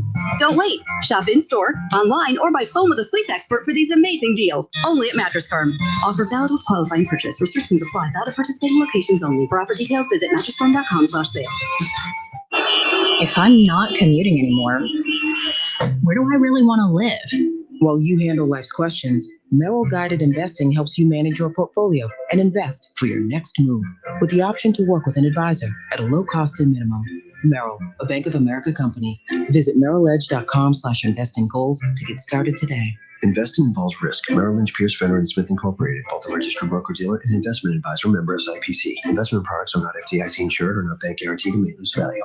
Craft beer fan? Milano's features the best craft brews on tap every Thirsty Thursday. Choose from local favorites and other world-class selections for just $5 a pint all day on Thursday at Milano's Pizza Subs and Taps. Cordell Transportation is now hiring Class A CDL drivers for home daily dedicated lanes. A $2,000 sign-on bonus, medical, dental, and company-paid life insurance. Call Cody or apply online at CordellTransportation.com. Cordell Transportation, driven to succeed. Merrill Edge Self-Directed helps put investing within reach. Get started at merrilledge.com/within reach. Merrill Lynch, Pierce, Fenner & Smith Incorporated. Registered broker-dealer, member SIPC. All right, sports fans, we may not agree on a lot, but what we can agree on is that we would all love a $10,000 payday. Well, great news. Now is your shot. All you have to do is listen every hour, weekdays starting at 7 a.m. for the winning word, and enter it at wingam.com. It's the 1410 ESPN Radio 10K payday. Visit wingam.com for more info.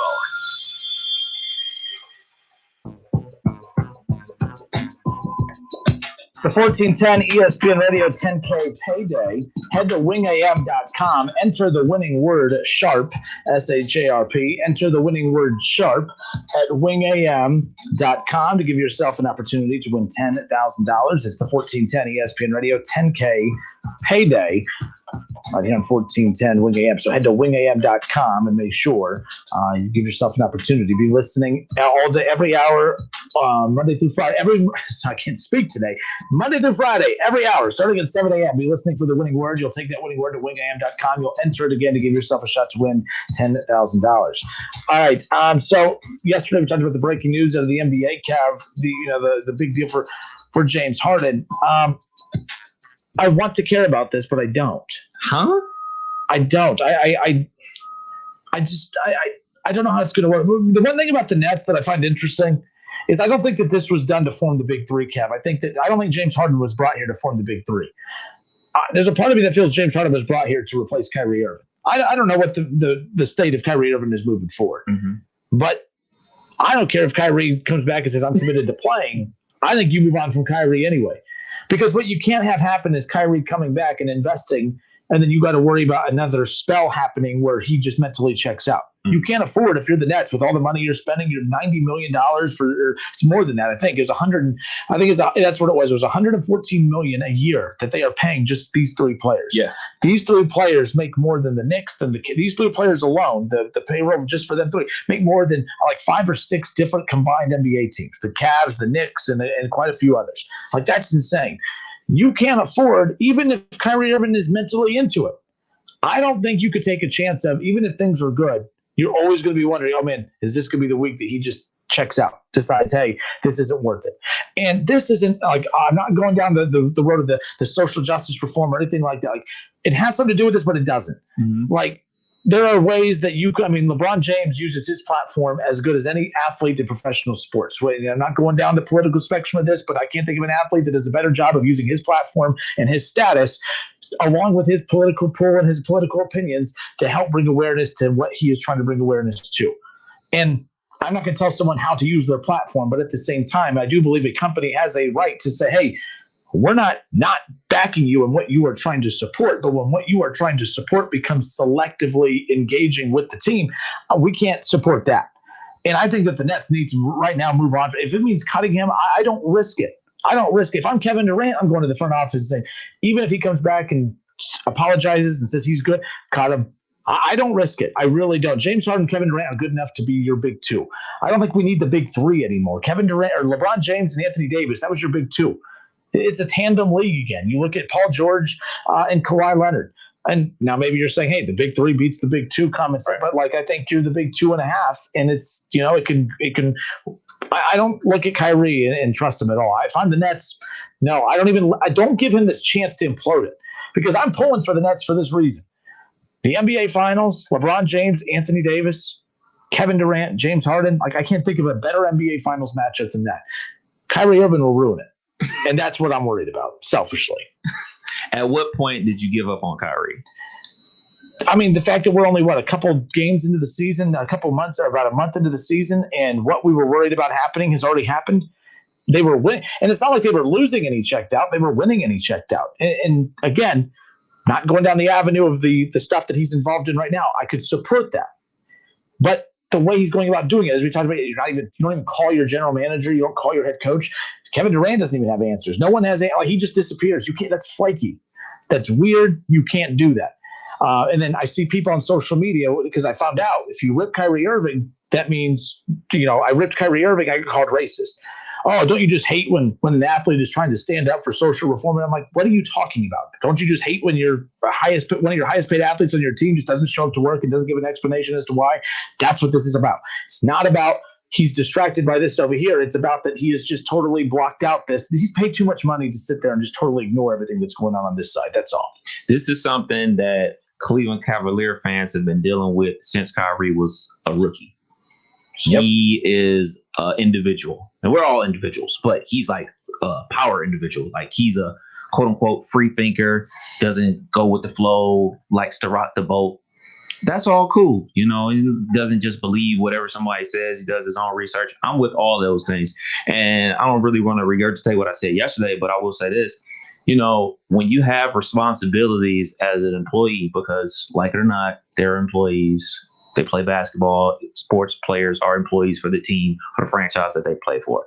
And furthermore, when you're a star player, you do get a lot of leeway. You get a lot of wiggle room. That was evident what the Rockets were doing with James Harden. They gave him a lot of wiggle room. When LeBron was with the Cavs the first and second time, hey, man, I'm having so-and-so on the private plane to this game. Why? Because I'm the star of the team and I can do that. So they're making reservations for Kyrie because he's a super talent. But when you take advantage of that and you push it to the edge, that's when things go left. If they're embracing your uniqueness and they're embracing the person that you are, you can't turn and then crap on them by basically pulling a no call, no show. Because you know what happens when you pull a no call, no show in everyday work world, you get fired. You know what I'm saying? Now, obviously there's a lot of money involved with Kyrie Irving. You can't just simply say, all right, we're going to cut him or whatever the case may be, but you can fine him. You can suspend him. You can trade him. You can do all those type of things to try to get to the bottom of the problem. I've been a person that says maybe Kyrie is just an unhappy individual because it doesn't seem like he's dedicated to playing the game of basketball / his career. We joke and talk on the radio for a living. This is our career, though. So we're dedicated to it. And people just want to see the same dedication from Kyrie to do his job. And his job is playing basketball. Now, all the social justice reform, all the great things that he's doing in the community, of course, who isn't with that? Who isn't for somebody giving millions of dollars to kids? Duh, that's awesome. We all know that's awesome. I hate that.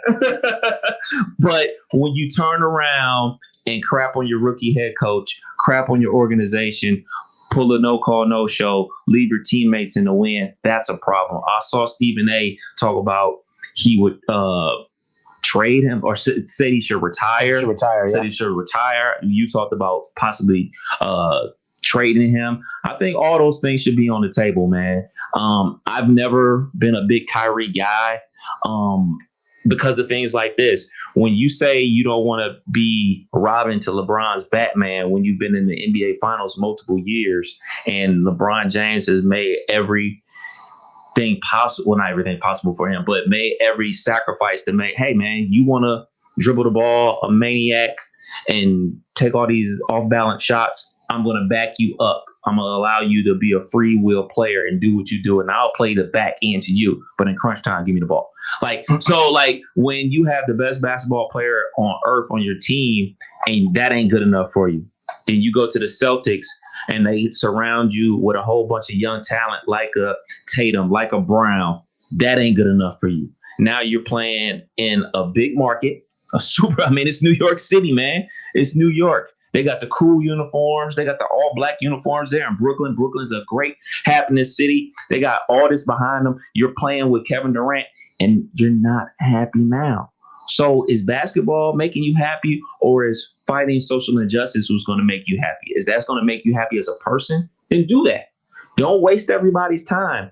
You're not wasting my time. I'm going to enjoy the association regardless, but you are wasting your teammates' time, your coach's time, the Nets organization's time. You're wasting a lot of people's time. Like, this ain't no come in and come out type of situation, man. You can't just, I feel like playing this week. I don't feel like playing this week. It's either you're in or you're out. Or if you do have some type of mental issue, because there's nothing wrong with having something, the things that you need to work out personally. There's nothing wrong with that. Take the time away and do those things. But you do have to let your employer know those things so you get to go take care of them. And so they're not left in the wind.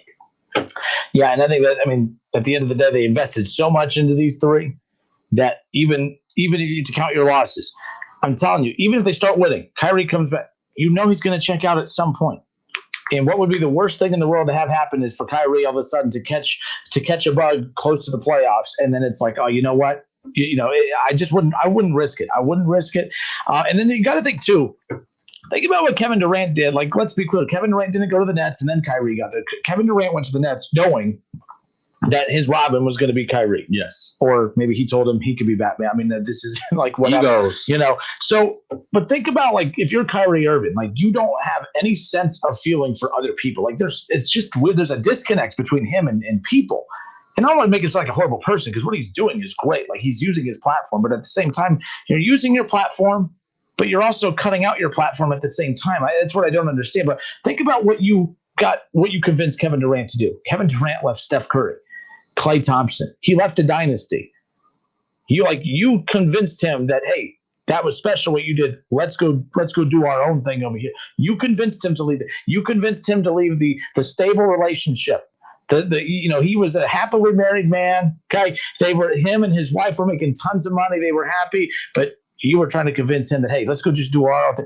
You got him to divorce her to go be with you, and then you pull the plug on him. Like, you can't do that. Like, that's messed up. Like, it's really messed up, big picture. Good for the Nets for pulling the trigger to get James Harden.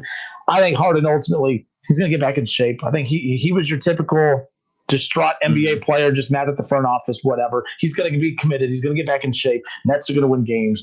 I'm just worried Kyrie is going to be the one that brings him down. To the Facebook, look at the NBA music. We got our NBA music as we close it out here. Absolutely. The association. So Tyler Shirley says, trade him. I wouldn't trade Kyrie for a box of cookies. That's what I was just going to add. Girl Scout cookies, though. What kind of cookies? We're talking. I don't even know the name of the Girl Scout cookies, but like the shortbread. Those are good too. Or coconut ones. What are those called? Boo. Samoas? Boo. Is that what it is? Yes. Greatness. Shortbread. I'm a shortbread guy. They're selling Girl Scout cookies online this year. They're not going door to door. COVID ruined it. Interesting.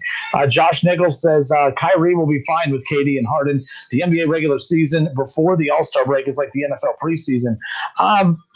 Maybe they'll be fine talent-wise. People are talking. I heard like Jay Williams this morning.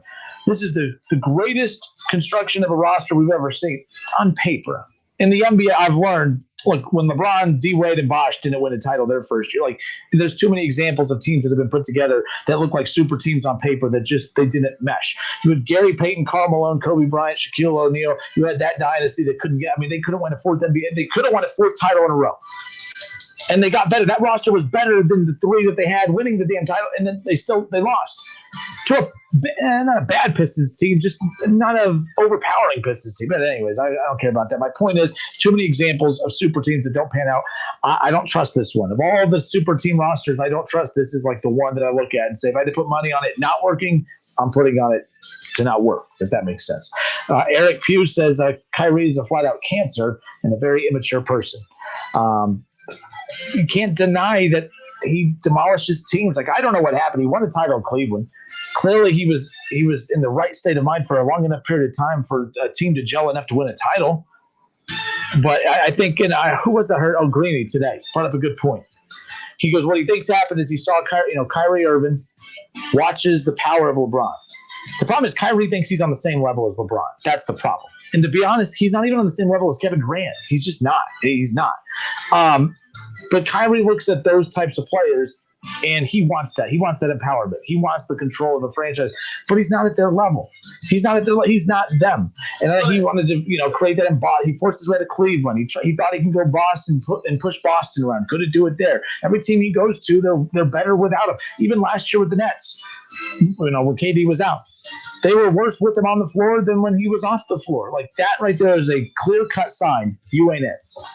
And it's not the talent. Talent's there. Yeah, he's got talent, but a lot of things that he does are empty stats. Like people look at the dribbling, they look at the jump shot, they look at the finishes. Or does it equate to winning games? Because you can go back and trace his career. Before LeBron showed up, after LeBron showed up, they started winning games. Before he's putting up a whole bunch of stats, didn't equate to winning. LeBron shows up, it's winning. Goes to the Celtics, they're a 500 team when he plays. When he doesn't play, they win above 500. When he left, they were a 500 team. He got hurt or MIA or whatever. Kevin Durant, I'll score an extra 12 points a game while you're gone. Oh, we're winning. Like, it's empty stats, man. Like, it just don't equate to me, man. My question is, if the Nets say, you know what, we're going to try to dump them, who's going to take that? Who's going to take on that contract, and who's going to take on that headache? Like, look, man, at some point people are going to realize, like, man, this just ain't worth it. The juice ain't worth the squeeze, man. It's like you're more of a headache than what you're producing. His next landing spot will be the Clippers. Ty Lue. This Paul George Kawhi thing ain't going to work. Woo. PG balling. They're going to get desperate. Well, PG always balls during the regular season. Not last year. He was bad all last season. I know everybody look at the bubble, but he was bad. Playoff P. He was horrible in the bubble. He was just bad during the regular season, but he's been balling this season. All right. Justin Kinner, Kev Nash with you here on 1410 ESPN Radio. But that was finally that was the first big domino in the NBA to fall. We do go again. We're just waiting. How about Oladipo, by the way, out of the Pacers? Dan Dockich, one of my favorite host personalities, like he's always ripped Oladipo, and everyone's always like, what's wrong with Oladipo? And I don't follow the Pacers well enough to understand like what was going on there, but he constantly just said the guy just doesn't have the juice. He just doesn't have the drive. For whatever reason, he didn't like it. But Indiana crying. He went nuts. He went nuts and super excited. Well, Doncic is always taking shots at Indiana one way or another. He's always finding a way to, whatever. All right, folks, we'll be back in a moment. Coming up on the other side, we'll get back to the NFL playoffs. We will open up the phone zone, 457-9464. We're going to grade on the other side of the break quarterbacks 1 through 8, the best quarterback remaining in the divisional round of the playoffs, all the way to number 8, the worst quarterback in the divisional round of the playoffs. That's coming up. We'll get to Dayton Flyers talk around the corner as well. Sully from Talking Out Loud. He's going to hop on with us. Flyers victorious last night. Flyers are rolling again. We'll talk about that in hour number 3 as well. Don't go anywhere. More of the Justin Kinner Show with Kev Nash next. It's the Justin Kinner Show with Kev Nash on 1410 ESPN Radio. WYNG 1410 Dayton. Dayton's ESPN Radio. Hey Hey, Sam, back from your date so soon? It didn't exactly go well. I really struggle with communication, trust, lack of commitment. At this rate, I'll be a single mom forever. Maybe you should check out if you qualify for the free classes offered at Marriage Works Ohio. They have TANF funds for people over 18 with a child at home or pregnant. You may qualify as a single mom. They help married couples and singles with healthy relationship classes, including topics like dating. Go to trustmarriage.com or call 937-262-7010 to register. Does learning a language feel like this? No habla español? Hablo. It's hablo? It's hablo. Bon dia, like good day, good morning, I think. I can say, je m'appelle David, but that's probably it. When you learn a language, you want to actually use it. Babbel is designed with that goal in mind. This year is my year to get fluent in Spanish, and Babbel is definitely going to help me do that. The app is so easy to use, and it's so practical. It helps you learn things that you will actually need. Since my husband is from Guatemala, I'll apply what I've learned in Babbel to our real-life situations. I've tried other language learning apps, and nothing really stuck. Babbel's been a complete game changer for me. Hoy es miércoles y el clima está muy bueno afuera. Estoy con fome. Eu no tomé café de mañana. Je suis des États-Unis et tu viens tu. Babbel, language for life, celebrating 10 million subscriptions sold. Now try Babbel for free at babbel.com. Just go to babbel.com and start learning a new language today. That's babbel.com, BABBEL.com. Hi, Joey Beckett here at Buckeye Ford in Sydney, home of the Works package. We'll change the oil and filter, rotate the tires, check the brakes, test the battery, and check all the fluids and filters. Still starting at just $39.95.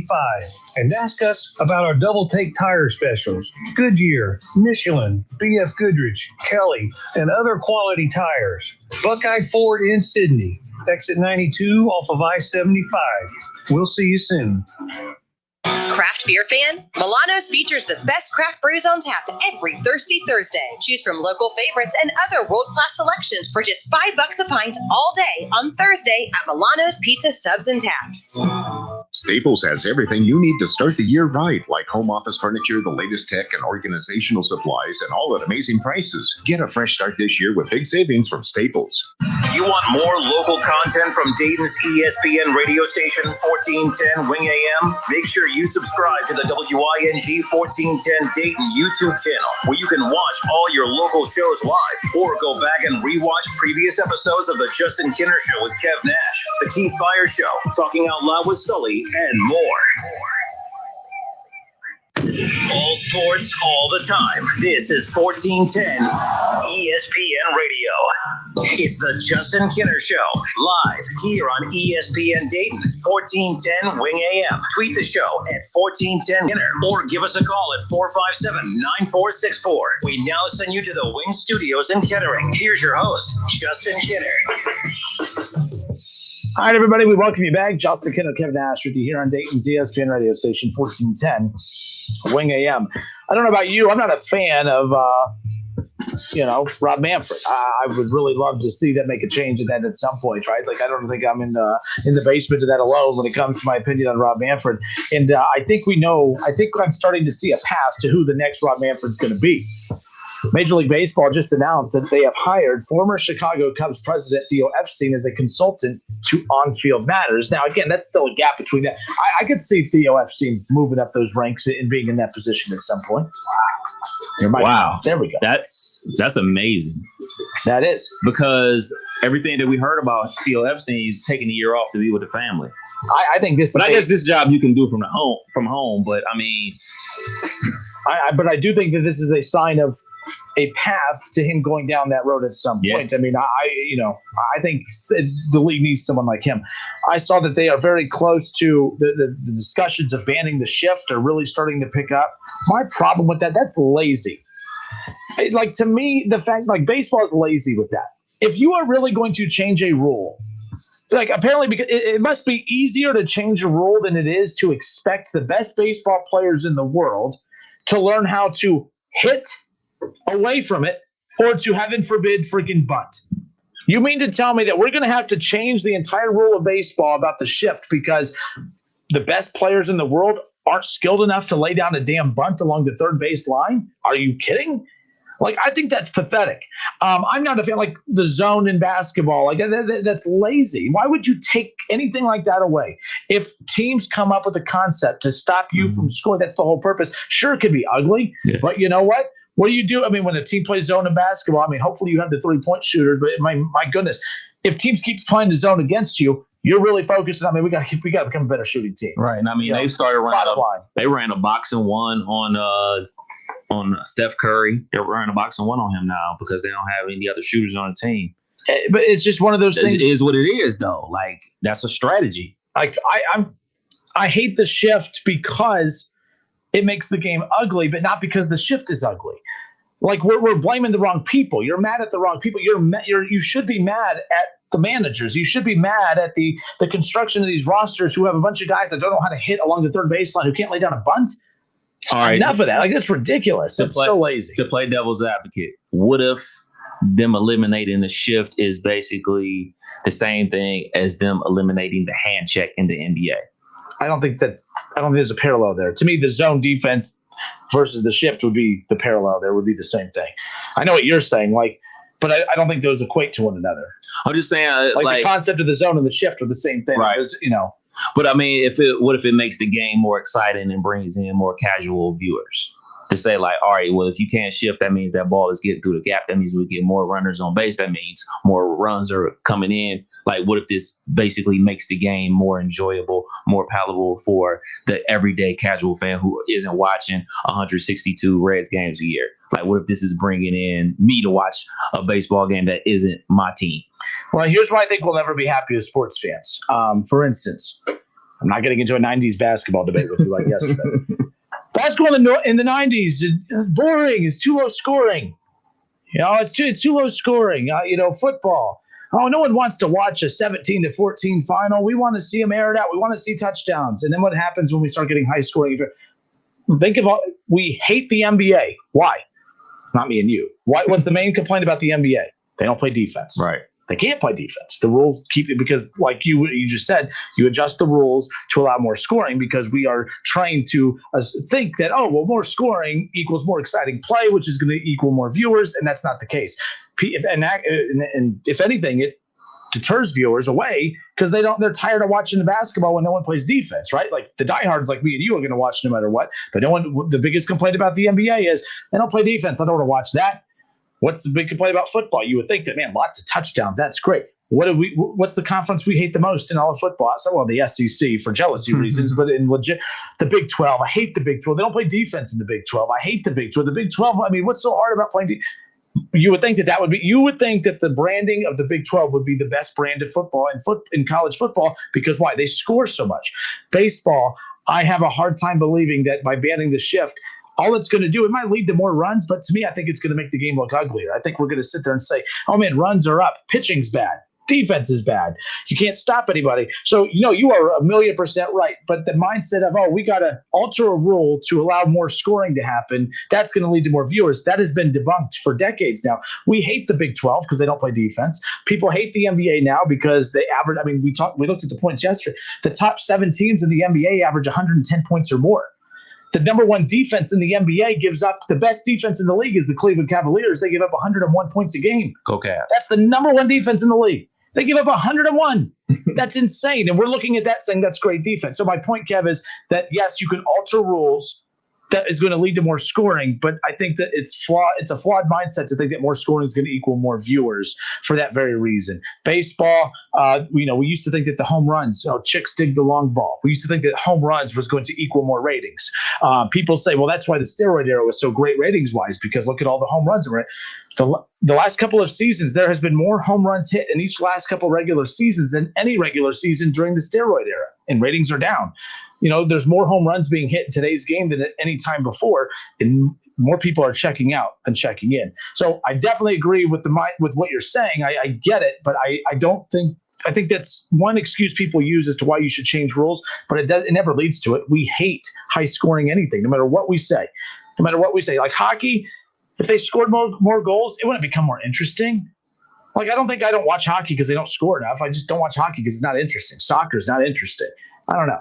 Your thoughts? I don't know. I think that baseball in general they need to continue to tweak the rules to keep people interested in the game. And if this is one of those things and it might bring more viewers to it, I say do it, because you're not getting new viewers in. Like, you're getting the same people watching the games all the time. Like, I'm not going to watch a Tuesday night game with Minnesota and name your random team. Ever. I don't think I've ever done that in my entire life. But, Cleveland baseball team playing anybody, I'm tuned in because it's my team. But an NFL game, like this Ravens Buffalo game, I'm locked in, baby.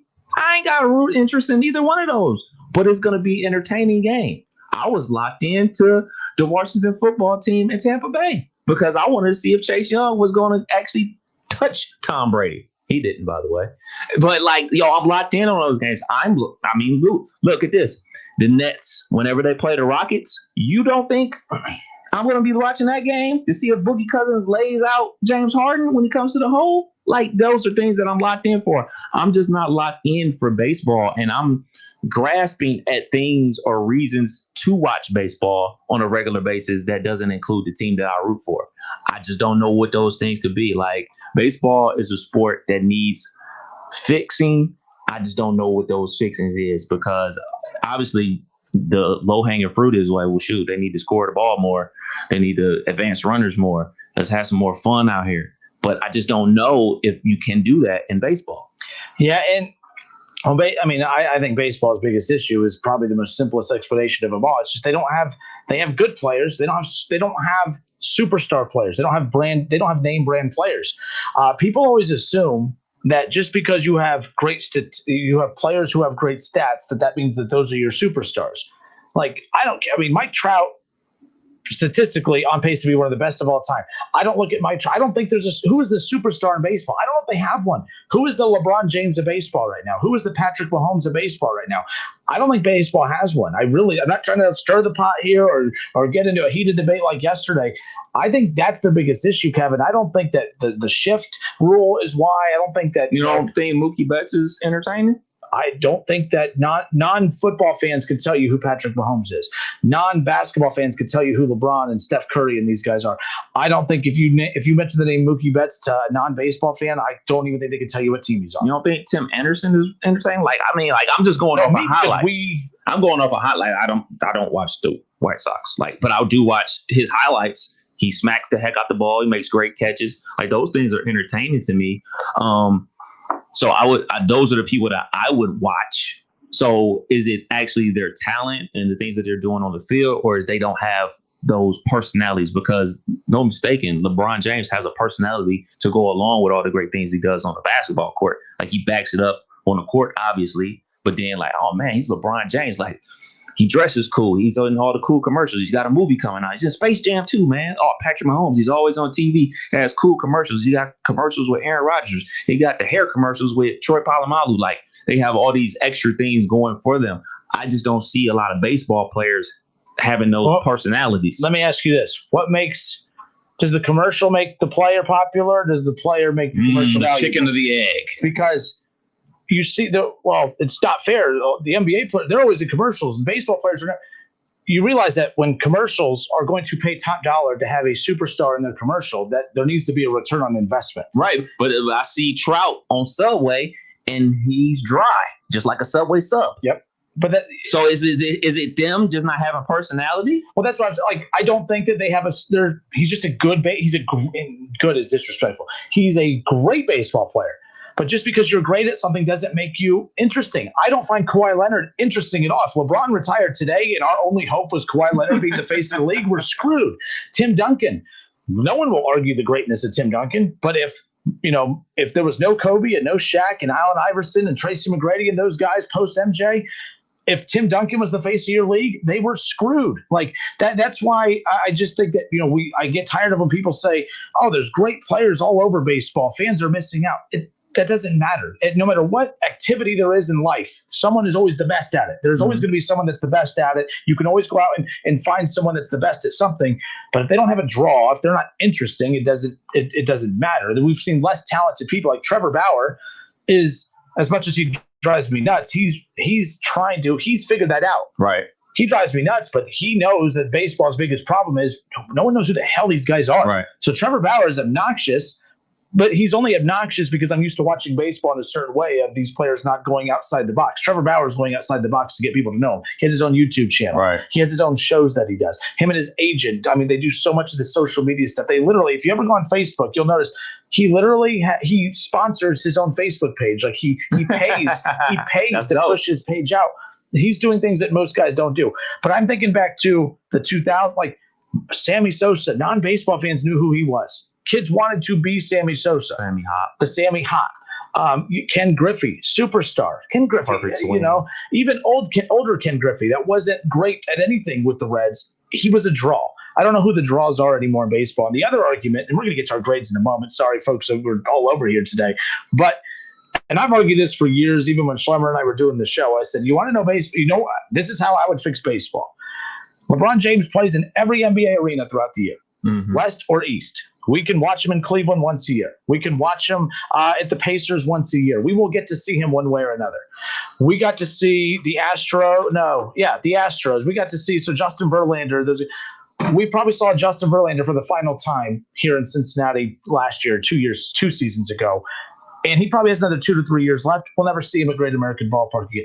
I think it is absolutely ludicrous that Mike Trout does not play in every ballpark every single year. The Yankees should be at every ballpark every year. I know people have heard me make this argument before, but I think the draw is that LeBron plays in everything. Now, the NFL, people are going to say, well, Tom Brady doesn't come to Cincinnati every year.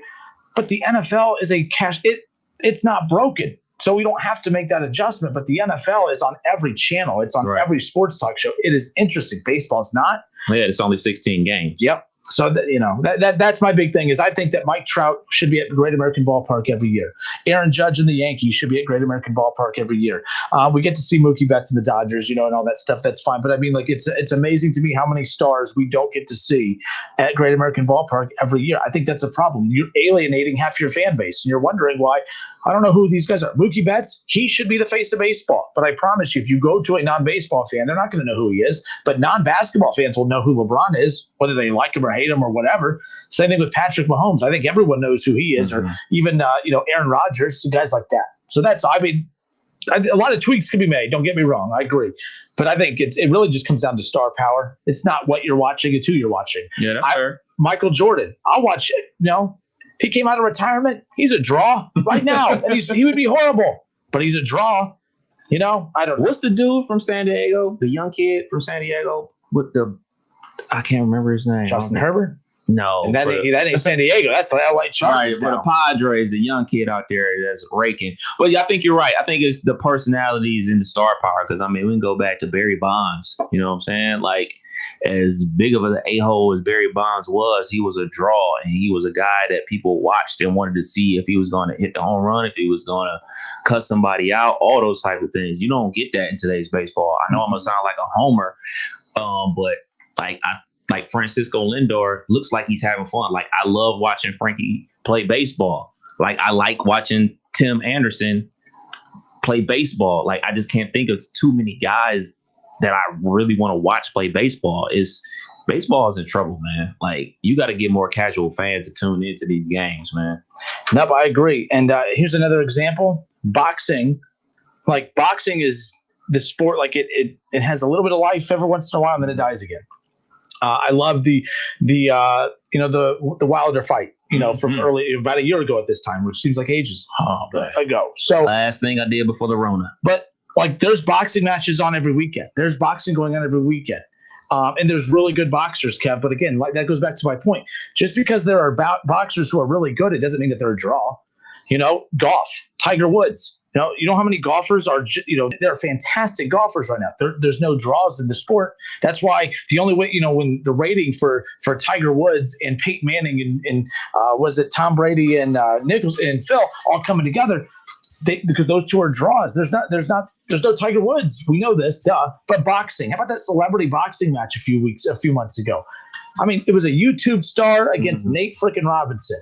And that was more interesting than some of the main event boxers that are in the sport today. So it's not what you're watching. It's always who you're watching. We are watching one of the best baseball players of all time in Mike Trout. But he's not a draw. He's not interesting. Some people are probably saying you're crazy. He's a draw. but you're probably not the target audience that baseball's trying to target. They're trying to target the casual fan. The diehard fans, of course, know who these guys are. Right. Yeah, they're not. Yeah. They're targeting me.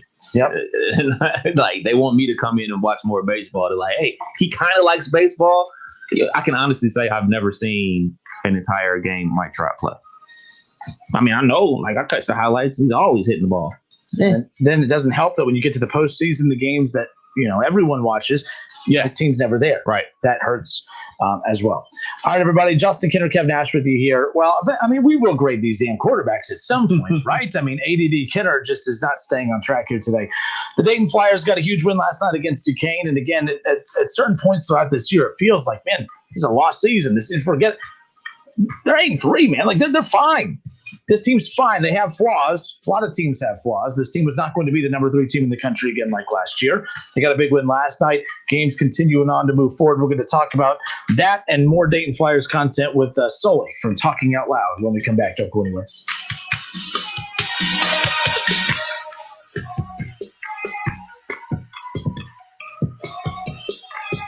Listen, stream, watch. It's the Justin Kinner Show with Kev Nash, right here on Dayton's ESPN Radio, 1410 Wing AM. ESPN 1410 Wing AM weather. This afternoon will be partly cloudy, a high near 45. Tonight's going to be cloudy with rain, a low around 36. And tomorrow will be cloudy with rain and snow, a high near 41. I'm Pete Spivak for 1410 ESPN Radio. Weather is brought to you by Cullet Propane. 98% of their customers recommend Cullet. If you wouldn't recommend your current supplier, check them out at culletpropane.com. Does it feel like finding clothes in your fit is impossible? Tired of feeling overwhelmed with options that just aren't right? Let the experts at Stitch Fix do the shopping for you. At Stitch Fix, we make sure each piece is hand-selected for your life. So whether you're staying home or on the go, Stitch Fix has the answer for what to wear. We make it easy to find what works for you. Signing up takes just a few minutes, and styles are delivered directly to your door. Get started today at StitchFix.com. Stitch Fix, your style delivered. Sam's new project needs a project manager right away if she's going to manage to hit her deadline. It took an extra week to get approvals, but they still want the original delivery date. I guess we'll figure something out. It's time to hire. I need Indeed. Indeed you do. The moment you sponsor a job on Indeed, you get a short list of quality candidates from our resume database. Indeed delivers 2.5 times more hires than the other branded job sites combined, according to Breezy HR 2019. Visit Indeed.com/credit and get a $75 credit for your first job post. Terms and conditions apply. Roosters would like to thank all of our loyal guests and all the loyal Buckeye fans for your support this year. Because of you, we've been able to stay open and keep our award-winning team employed. Our team members go above and beyond and are dedicated to providing you and your family the safest dining experience possible while still providing a fun, casual atmosphere to relax, laugh, and enjoy our award-winning food. Roosters, the official wing sponsor of Ohio State Athletics. It's auction time again in North Lima, Ohio with home improvement products and building materials, and it's all online, ending this Tuesday at 12 noon. Go to pbauctions.com and register to bid on name brand home improvement products online. Kitchens, flooring, Anderson windows and doors, decking, unclaimed freight, and more, all sold online at pbauctions.com. Auction ends this Tuesday at noon, so we'll see you online at the auction. Breathe cleaner, fresher air with help from Menards. Indoor air can be 2 to 5 times more polluted than outdoor air. Best Air's 4-inch pleated air filters have a specialized filtration that ensures the best overall performance of your HVAC system, giving you cleaner air throughout your home. Pleated air filters are available in a variety of sizes for $14.99. Save big money now during Menards Project Day sale. Prices are good until January 16th. Save big money at Menards. Listen to this radio station on the radio.com app anytime, anywhere. Listen to more than 300 stations along with more than 3,000 podcasts from your home area or across the U.S., all free. With the radio.com app. Hello, it's John Kozik, founder and president of TurboTrack Realty, and I buy houses as is, fast for cash. Call me today for an all-cash offer on any of your properties, and we can close within days at 614-362-2000, 362-2000. Do you own a property that's outdated and needs thousands of dollars in repairs? Great, I'll buy it. I'm a private real estate investor who can solve your real estate problems fast for cash. Do you want to sell and just be done with it? Okay, great. I buy vacant properties, boarded up houses, pre-foreclosures, and inherited properties. I also buy apartment buildings, rental portfolios, divorce homes. I even buy my tenant won't pay me the rent houses. I look forward to solving your real estate problems today. Give me a call for an all-cash offer at 614-362-2000, 614-362-2000. What's in store this week at Staples? New year, fresh start. Get a head start this year with great deals on storage solutions, tech, and office essentials. And now, only at Staples, HP Plus is available on HP OfficeJet Pro printers, like the HP 8025E wireless all-in-one printer for just $169.99. HP Plus gives you double the warranty and 6 months of ink at no extra cost. Shop in store or pick up curbside. Start the year right and save at Staples. Curbside available in most stores. See staples.com/HP Plus for details. Starting route. Your destination is 0.1 miles away. If you drive less than 500 feet, turn left. You have arrived at your destination. if you drive less than 25 miles a day, you could be paying less every day with pay-per-mile car insurance from Allstate. You get the same reliable coverage and hands-on expertise you'd expect from Allstate, but now at a price that's tailored to the miles you drive. Call your local Allstate agent and start paying what's right for you. Includes a daily rate. Prices vary based on how you buy. Subject to terms, conditions, and availability. Not applicable in California. Allstate Fire and Casualty Insurance Company and its affiliates. Staples has everything you need to start the year right, like home office furniture, the latest tech, and organizational supplies, and all at amazing prices. Get a fresh start this year with big savings from Staples. There are many ways to catch the Justin Kinner Show with Kev Nash on 1410 ESPN Radio, weekdays from 3 to 6 p.m. You can catch it live right here on 1410 Wing AM, or you can stream the show at wingam.com. But now we have another way that you can take in the show. You can now watch the Justin Kinner Show with Kev Nash live on ESPN Dayton's Facebook page. Listen, stream, watch. It's the Justin Kinner Show with Kev Nash, weekdays from 3 to 6 p.m. on 1410 ESPN Radio. College football playoffs, Browns, Bengals, Buckeyes, and more. Catch the Keith Fire Show Mondays at noon on 1410 ESPN Radio. It's the 1410 ESPN Radio 10K payday. Head to wingam.com and enter the winning word for your shot to win $10,000. Your winning word for the hour is white, WHITE. Enter the winning word white at wingam.com. All right, Justin Kinner, Kev Nash back with you here on Dayton's ESPN radio station, 1410 Wing AM. It's the Justin Kinner Show with Kev Nash, which you can catch weekdays from 3 to 6. Listen, stream, and now watch. Listen at 1410 Wing AM, stream at wingam.com, and of course you can now watch us live on Facebook and Twitter. The Dayton Flyers got a huge win last night against Duquesne, and the Flyers too. They're not 8-3, they're 7-3. All right, 7-3 on the season, and excited to bring on Sully from Talking Out Loud, which is coming up immediately following our show, an entire hour dedicated to Dayton Flyers men's basketball talk. Sully, welcome in, man. Listen, so we're 7-3. The sky's not falling. At various points throughout the last month or so, it just has seemed as if, oh my goodness, this is just, forget this season. Let's just get out of this season. 7-3 is not bad. I know that the bigger picture, the goals is, at large and everything, but right now this is just about this team clicking at the right time. Yeah, I like the tone that you started me out on this afternoon. I really do appreciate that, man. If it's Thursday afternoon late, we're talking Dayton Flyers hoops, and you decided to put it in the spin zone and go positive because you're right. I've been too negative lately. I'm trying to mix it up a bit. I yelled at Kevin yesterday, got really uncomfortable, so I'm trying to be nicer to people today. It's funny you say that because I just got done writing an article. I kind of wanted it to be fresh when I got on the air with you. It's on blackburnreview.com. Go ahead and check it out. All right, I write periodically, but radio and podcasts pay the big bucks, as you know, so I stick to that mostly. But what I wrote today was that there's a lot of reasons to be optimistic about the Flyers. You just have to accept that they're not going to get an at-large bid, right? Like it kind of comes with that understanding, because the way that you look at it is, yeah, they're 7-3, right?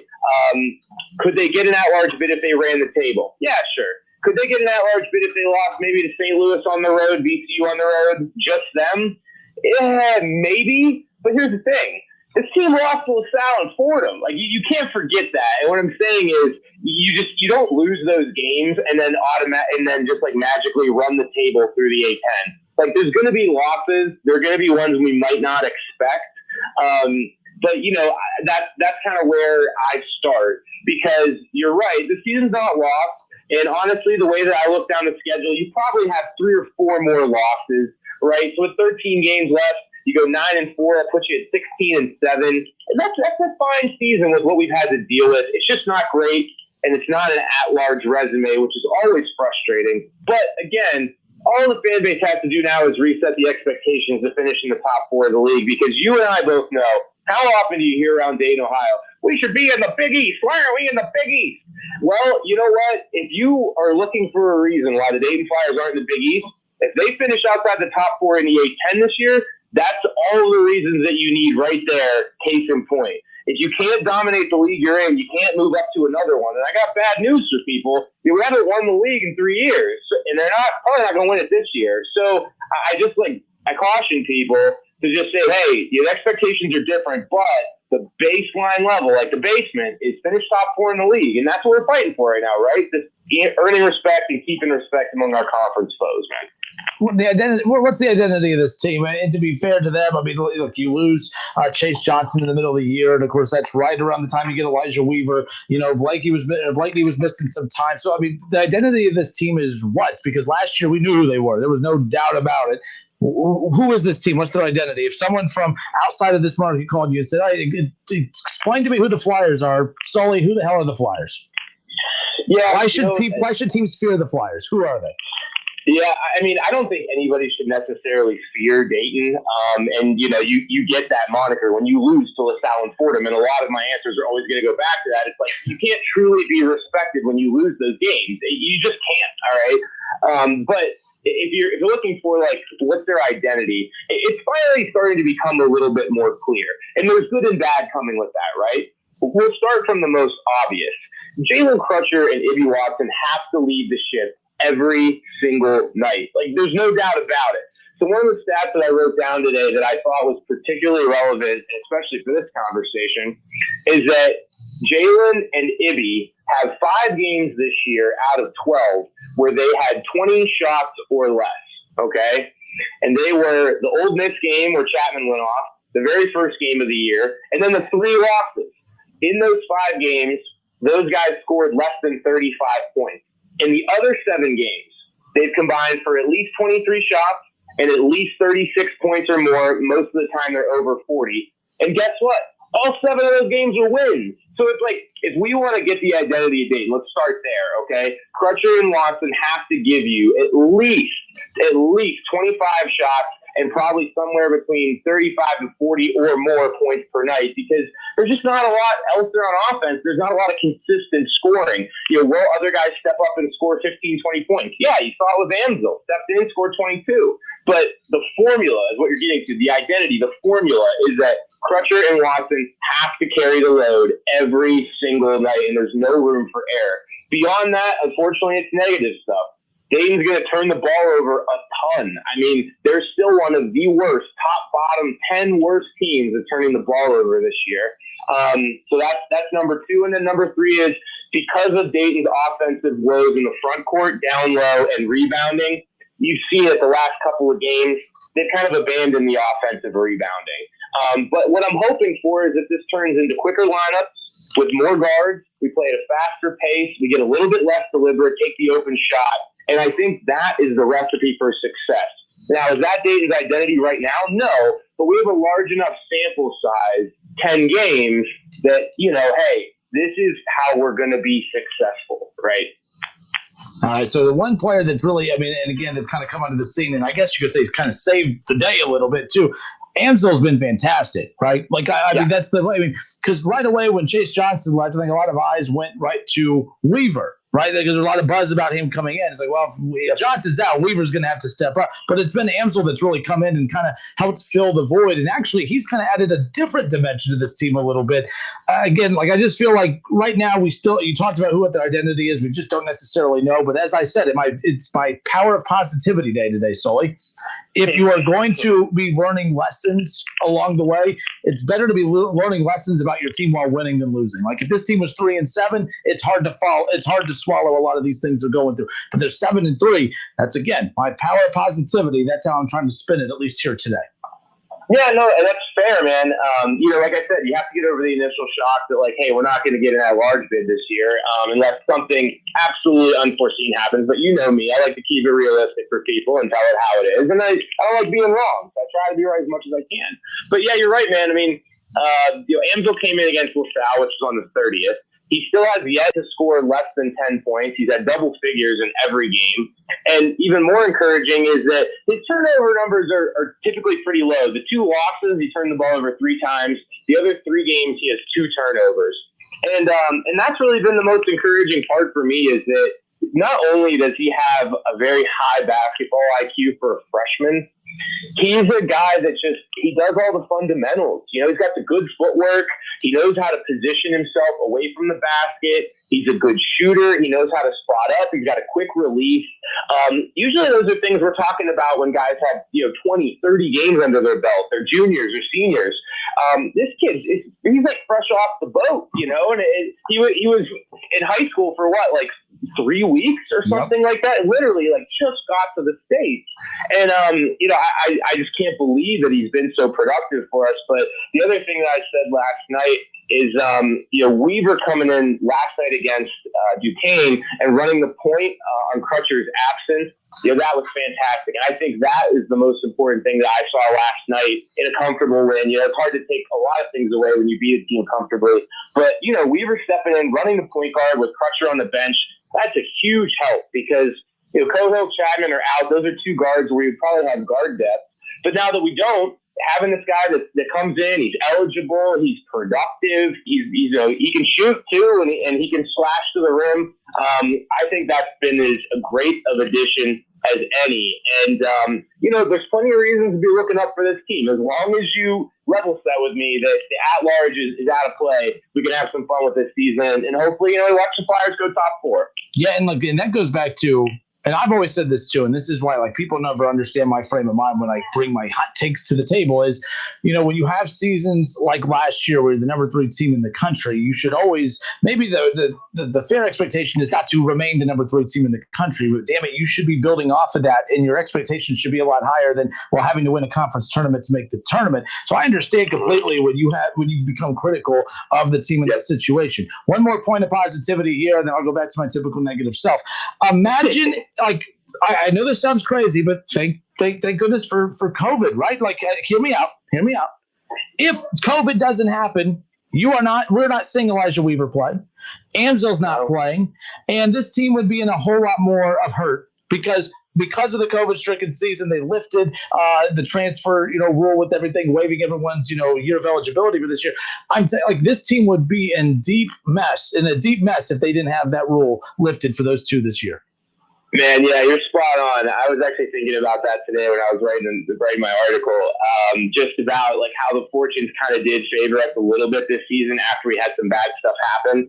Because we had, literally Weaver stepped in at the perfect time. Like Blakeney went down, Weaver stepped up, Chase Johnson left school, Amsel stepped in. We literally had 2 of the most perfect additions at times when we desperately needed them, right? But, to finish up on just reasons to look up and reasons that the season is going to be decent here is that, we talked about how bad UD is at turning the ball over, bottom 10 in the country, right?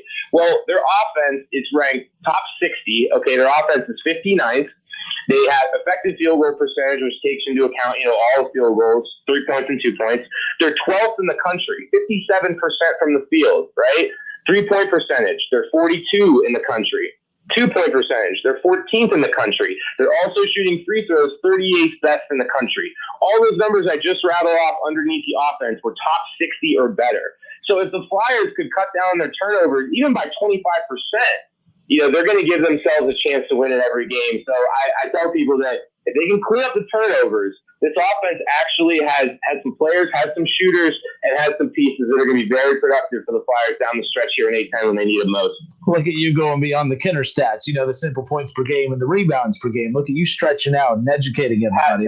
I like that. I like that. All right, man, Talking Out Loud coming up immediately following the show. What can people expect on tonight's program? So tonight's program is our rapid reaction of the game last night. So rarely do I get the opportunity to record something like right after the game and then share it with people on the radio, so that it's fresh, just because we haven't really played a lot of Wednesdays where I get to do my show on Thursday. So, it's going to be me and Drew and Blackburn, the contributors of Blackburn Review. We're going to be talking about the game last night, kind of what you can look ahead for, and give you the A-10 rundown to give you a little bit of perspective on what happened in the conference last 2 days. So that's what we got, man. All right, man. Good stuff. We'll do this again next week. Talking Out Loud coming up immediately following this. Coming up on Sunday for the Flyers game. Again, you'll be doing the Talking Out Loud pregame show as well. That'll be done, on our social media pages too. So we have a lot of fun content coming everyone's way with solely Talking Out Loud and Dayton Flyers content. So looking forward to the weekend. Yeah, looking forward to Sunday, man. Talk to you soon. Adios, man. Appreciate it. All right, Justin Kinner Show with Kev Nash. We put a bow on the show on the other side of the break. Don't go anywhere. More of the Justin Kinner Show with Kev Nash next. It's the Justin Kinner Show with Kev Nash on 1410 ESPN Radio. Craft beer fan? Milano's features the best craft brews on tap every Thirsty Thursday. Choose from local favorites and other world-class selections for just $5 a pint all day on Thursday at Milano's Pizza Subs and Taps. When you bundle your home, auto, and life insurance with Allstate, you could save. What if I bundle my auto, home, and life insurance? That works. How about my home, life, and auto insurance? However you want to bundle it, Allstate can help you save with it. See just how much you can save when you bundle. In the Springfield and surrounding area, call me, Dave Mowdy, at 325-2474, right across the street from Frisch's on East Main Street. Not available in every state. Prices vary based on how you buy. Subject to terms and conditions. Not applicable in California. Plus the company identifiers. AFIC, ADPIC, Allstate Insurance Company and affiliates, Northbrook, Illinois. Allstate Life Insurance Company of New York, Hauppauge, New York.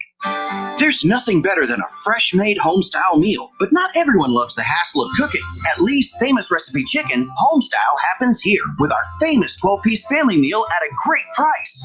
This famous family meal includes 12 mixed pieces of Lee's fresh, never-frozen chicken that is honey-dipped, hand-breaded, and cooked to perfection, plus 3 large sides and 6 fluffy biscuits. Get a home-style meal made easy today with Lee's 12-piece family meal at a great price. Only at Lee's, famous for chicken.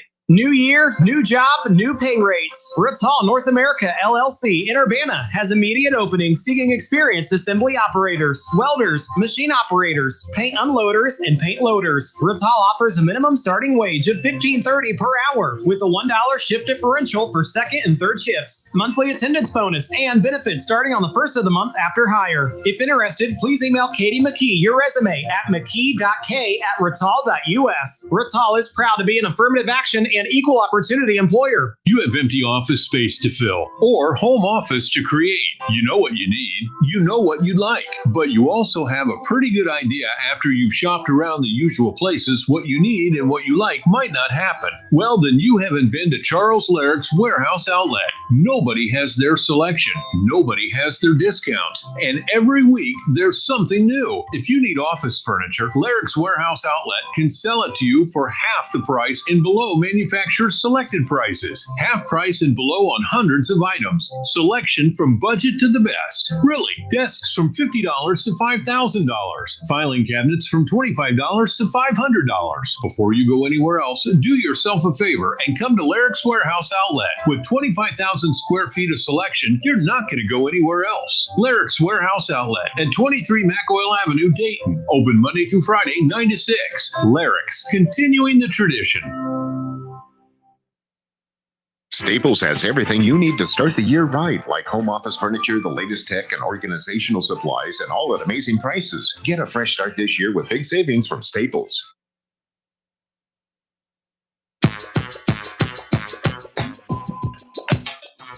Justin Kinner, Kevin Nash back with you here on 1410 ESPN Radio.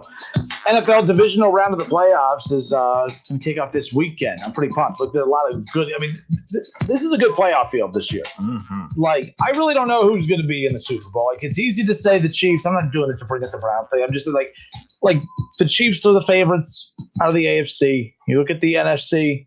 Who the Packers? Packers. But every team has a flaw. Like I don't look at the Buccaneers as a for sure thing. They're the sexiest on paper, right? Like, are they? They do have the best defense, right? Well, no, Rams' best defense.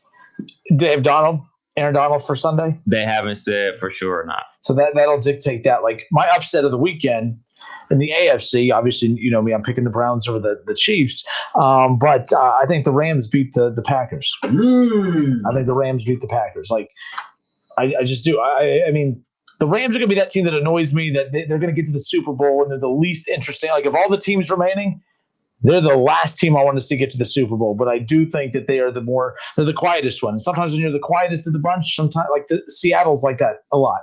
I mean, hell, when they were making those back-to-back Super Bowls, they were quiet. Like, they weren't looked at as Super Bowl favorites. But that defense is why they quietly snuck their way into the Super Bowl 2 years ago. And I can see the Rams potentially doing that too. Yeah, the Rams got the defense and Jared they got Goff the is run playing game. too. Yeah. And you know, to be perfectly honest, last week, them knocking out the backup killed Seattle, because with Jared Goff, even though he had a broken thumb, he was able to check them in and out of the right plays. Yeah. Like, all right, we got a run call. They got so many people in the box. No, we're checking to a run. And it killed Seattle on the ground. Like, I think Akers ran for like 140. So, and that's Green Bay's weakness is run defense. So they're going to be pounding the ball. Every team in the NFC has a flaw. Like, there's not one. I mean, to be honest, every team in the playoffs right now has a flaw. Like, there's not one perfect team. Well, to be fair, the Buccaneers, I think, are the most well-rounded offense and defense. Like, I think they're the most well-rounded team that's remaining. But I think the strengths of other teams, I put them ahead of Tampa. Like, I'm really into this Saints-Bucks game this weekend. All right, as we close things out, it's time to rank the remaining quarterbacks in the divisional round of the NFL playoffs. Kevin, we'll let you go first. Again, we're live on Facebook. We're live on Twitter at 1410 Kinner, KINNER, at 1 Kevin Nash, at ESPN Dayton, Justin Kinner Show on Facebook, ESPN Dayton on YouTube. We're everywhere. So go. We have the graphics up. We're ranking our quarterbacks from number 1 to number 8. The 8 remaining quarterbacks in the divisional round of the NFL playoffs. Our best quarterback in the field to the worst. Kevin Nash, give us your list. Number 1, Patrick Mahomes. Super Bowl MVP, MVP of the NFL, high potent offense, and he leads that offense because their running game is very middle of the pack. He's got a lot of weapons to throw to. I'm rolling with Patrick Mahomes, number 1. Oh, it's just all me. Oh, yeah. Okay. Number two, Green Bay Packers. Aaron Rodgers, probably the MVP of the league this year. He's out here throwing dimes. He has 2 tight ends to throw to. Now they have 2 running backs they're running with. And obviously they have Devontae Adams, one of the best receivers in the league. So I'm definitely rolling with A-Rod, number 2. Number 3, the surprise guy, Josh Allen. MVP caliber year. Not only is Josh Allen throwing the long ball, but he's accurate. That's something that he wasn't in his first couple of years. He's accurate now. And obviously him teaming up with Stephon Diggs, showtime. They've been putting on the show, man. So he's coming in at number 3. Number 4, the GOAT, Tom Brady. Rolling with Tom Brady at middle of the pack because, you know, he's had his good games. And Tom Brady's also had bad games this year. I mean, we all remember the whole 4th down thing where it was really 5th down and they were off the field. And he's also had great games like he had against the Detroit Lions where he put up like 5 touchdowns in one half. So he has peaks and valleys. So I can't say that he's a Tom Brady that he used to be, but he's still the GOAT and he's still very dangerous. So he's coming in number 4 for me. Number 5 for me, my guy, Lamar Jackson, MVP of the league. Last week, he got his first victory in the playoffs as a starting quarterback. Threw for more yards than Ryan Tannehill, ran for more yards than Derrick Henry. That's insane to me. I'm a big Lamar Jackson fan, so I got him coming in at number 5. Number 6, the one and only, your guy, Mr. Baker Mayfield, the leader of the pack. And when he's the leader of your team, that energy that he brings, and he's just got it right now. He's playing real good football right now. And the Browns are very dangerous because Baker Mayfield is playing good football. You know, we only look at, all passing numbers and touchdowns and everything like that. Quarterbacks have a lot of responsibilities, like we were talking about with Jared Goff, checking you in and out of the right play. You know, when they run those bootlegs, sometimes those bootlegs are checked into bootlegs. Instead of giving to the running back, he's keeping it to dump it to the tight end for like a 5-10 yard gain. Those are key plays. You know, 2nd and 5 versus 2nd and 10 is a big difference. Baker Mayfield coming in at number 6. Number 7, Drew Brees. The reason I got Drew Brees right here, disrespect, because this is Drew Brees this season. This isn't Drew Brees for his entire career. If we're talking career-wise, Drew Brees probably be like number 3, but this is Drew Brees right now. And number 8, Jared Goff. We already talked about him being banged up, had surgery on that thumb. He's out here still in the playoffs. He's still alive, unlike a lot of other quarterbacks. Ben Roethlisberger, 5 interceptions. Jeez Louise. Anyway, Jared Goff coming in dead last, but he's still playing unlike my quarterback. All right, there you go. Again, we are right now closing out the show by ranking the remaining quarterbacks in the NFL divisional round of the playoffs from number 1 to number 8. For Kev Nash, one more time to recap his top rankings. Patrick Mahomes, no doubt about that. Patrick Mahomes comes in at number 1, Aaron Rodgers 2, Josh Allen 3, Tom Brady 4, Lamar Jackson, Baker Mayfield 4 and 5, and then 5 and 6. I'm sorry. Yeah, I can't count today. And then Drew Brees comes in at 7, and Jared Goff comes in at number 8. Our rankings slightly similar. Definitely, I have Patrick Mahomes coming in at number 1, Aaron Rodgers at number 2. I honestly, you could really put Tom Brady at 1, 2, or 3. Like, I statistically, Tom Brady is as good as Patrick Mahomes, whether people want to admit it or not. We talk about Tom Brady as if he's in this Michael Jordan to the Wizards stage of his career. We talk about Tom Brady as if he is in this Peyton Manning to the Broncos stage. This dude threw for more yards than he threw more passes than anyone else in the NFL. You hear that, Ron? 600 showing your team love. 600 pass attempts. He completed 400. Like, this dude, like, they're not hiding Tom Brady. They didn't put all this talent around Tom Brady to make up for his deficiencies. Like, Tom Brady, I still don't understand how he's not the MVP. Now, the more I'm looking at these numbers, thinking about it, this dude is 42 freaking years old. 42. And he has more pass attempts than pretty much everyone else in the league. He has more pass attempts this year than anyone in the playoffs right now. Like, it is insane to me how we talk about Tom Brady as if he is on the back end of his career and he's playing better than half these cats in their primes. It is unbelievable. So I have Tom Brady at number 3, but I could honestly put him at 2, and you just can't not put Patrick Mahomes at 1, though. Like, he's on another level. But I should probably, in fact, I'm doing it now. Tom Brady, I'm switching. I'm switching with Aaron Rodgers. Patrick Mahomes, Tom Brady are my 1 and 2. Aaron Rodgers coming in at number 3. And by the way, there's nothing wrong with that, by the way. These are the 3 best quarterbacks in the NFL. No one's even coming close.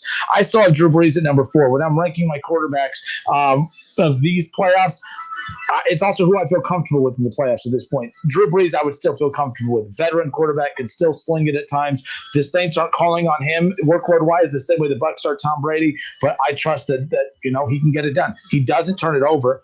He's efficient. He's completed 70% of his passes. He's not throwing as much as he has in years past. He's injured. He's missed some time. I still have Drew Brees at number 4. Josh Allen coming in at number 5. You could argue Josh Allen could be at number 3. He could be at 4. He could be at 2. Josh Allen has been as effective and as dominant as the guys in front of him. He is that good. He's new money, though, so I got to keep the veterans ahead of him. But he has been as good as those guys, Kev. Like, there's no doubt about it. I think you put him on the Saints, I think they're right where they are. You put him on the Bucs, they're right. Well, maybe. Tom Brady's been balling out. You put Josh Allen at the Packers, I think they're the same type of team. I don't think Aaron Rodgers has been that much better than Josh Allen this year. The reason because we're used to seeing Aaron Rodgers play at this rate, we still look at Josh Allen with a little bit of hesitancy. I think it's because as good as the Packers were last year, Aaron Rodgers was still just kind of like middle of the pack. Mm-hmm. But he turned it up this year. Like, he turned back into young. That bad man. He turned back into that guy. Yep. So we're like, if Aaron Rodgers is going to play like this, I think we all agree he's probably like the most talented guy we've ever seen play the position. But just something about Aaron Rodgers, man, that he's incredible. Sean Boland says that Tom Brady is actually 43. Yeah, he's 43. He's even 43, better. Even 43. My God. Tom Brady's 43 years old. So Patrick Mahomes 1, Aaron Rodgers 2, Tom Brady 3. Switch them out, whatever. Drew Brees 4, Josh Allen 5. I have Baker Mayfield at 6. I have him ahead of Lamar Jackson. Lamar Jackson, I'm not saying he's bad. For me, my preference, I'm going to take a quarterback that's not going to turn it over, that can pass the ball. He's efficient. Everything that Baker wasn't a year ago, he is now. He doesn't turn it over. And the reason is because Lamar Jackson for me, he's a quarterback. He's the best athlete of all these guys, no doubt about it. But my goodness, when your quarterback can't even throw for more than 200 yards in the playoffs, you're not getting it. You're not going to outduel Patrick Mahomes in the Super Bowl. Even if you're running for, if Lamar Jackson runs for 130 yards and 2 touchdowns and only throws for 120, the Chiefs are beating you by 21. Like, you have to be able to move the ball with your arm. I know people say, well, what's it matter? If 300 total yards through the air on the ground, what's the difference? I don't really have a great counter for that, to be completely honest. I was just about to ask you it's that. more about a gut thing for me of like, It's what you're comfortable with. It's what you're comfortable with, and there's nothing wrong with that. So I have Baker at 5, Lamar 7, and then Jared Goff, man. More power to you. But this dude probably has the best chance to get to a Super Bowl because of his defense. But he's the most boring of them all. The one thing about these quarterbacks, they're all interesting. Every single one. We talk about baseball not having a draw, Kev. These cats, they're all a draw. Every one of these guys except Goff, I would pay to go see and watch, especially Baker. No one's better than Baker. All right, who's the most exciting out of these dudes? Patrick Mahomes. Lamar's but you got to catch Lamar in a good game. He's not exciting every game, but he was exciting last week. I don't know. All right, folks, that wraps it up. Talking Out Loud with Sully coming up next. 1 hour dedicated to Dayton Flyers men's basketball talk. That is coming your way. Have a great night, everybody. We'll do this again tomorrow. We're one day closer to the Browns beating the Chiefs. Have a great night, everybody. Don't roll your damn eyes. You just can't help it. Being mean to me, man.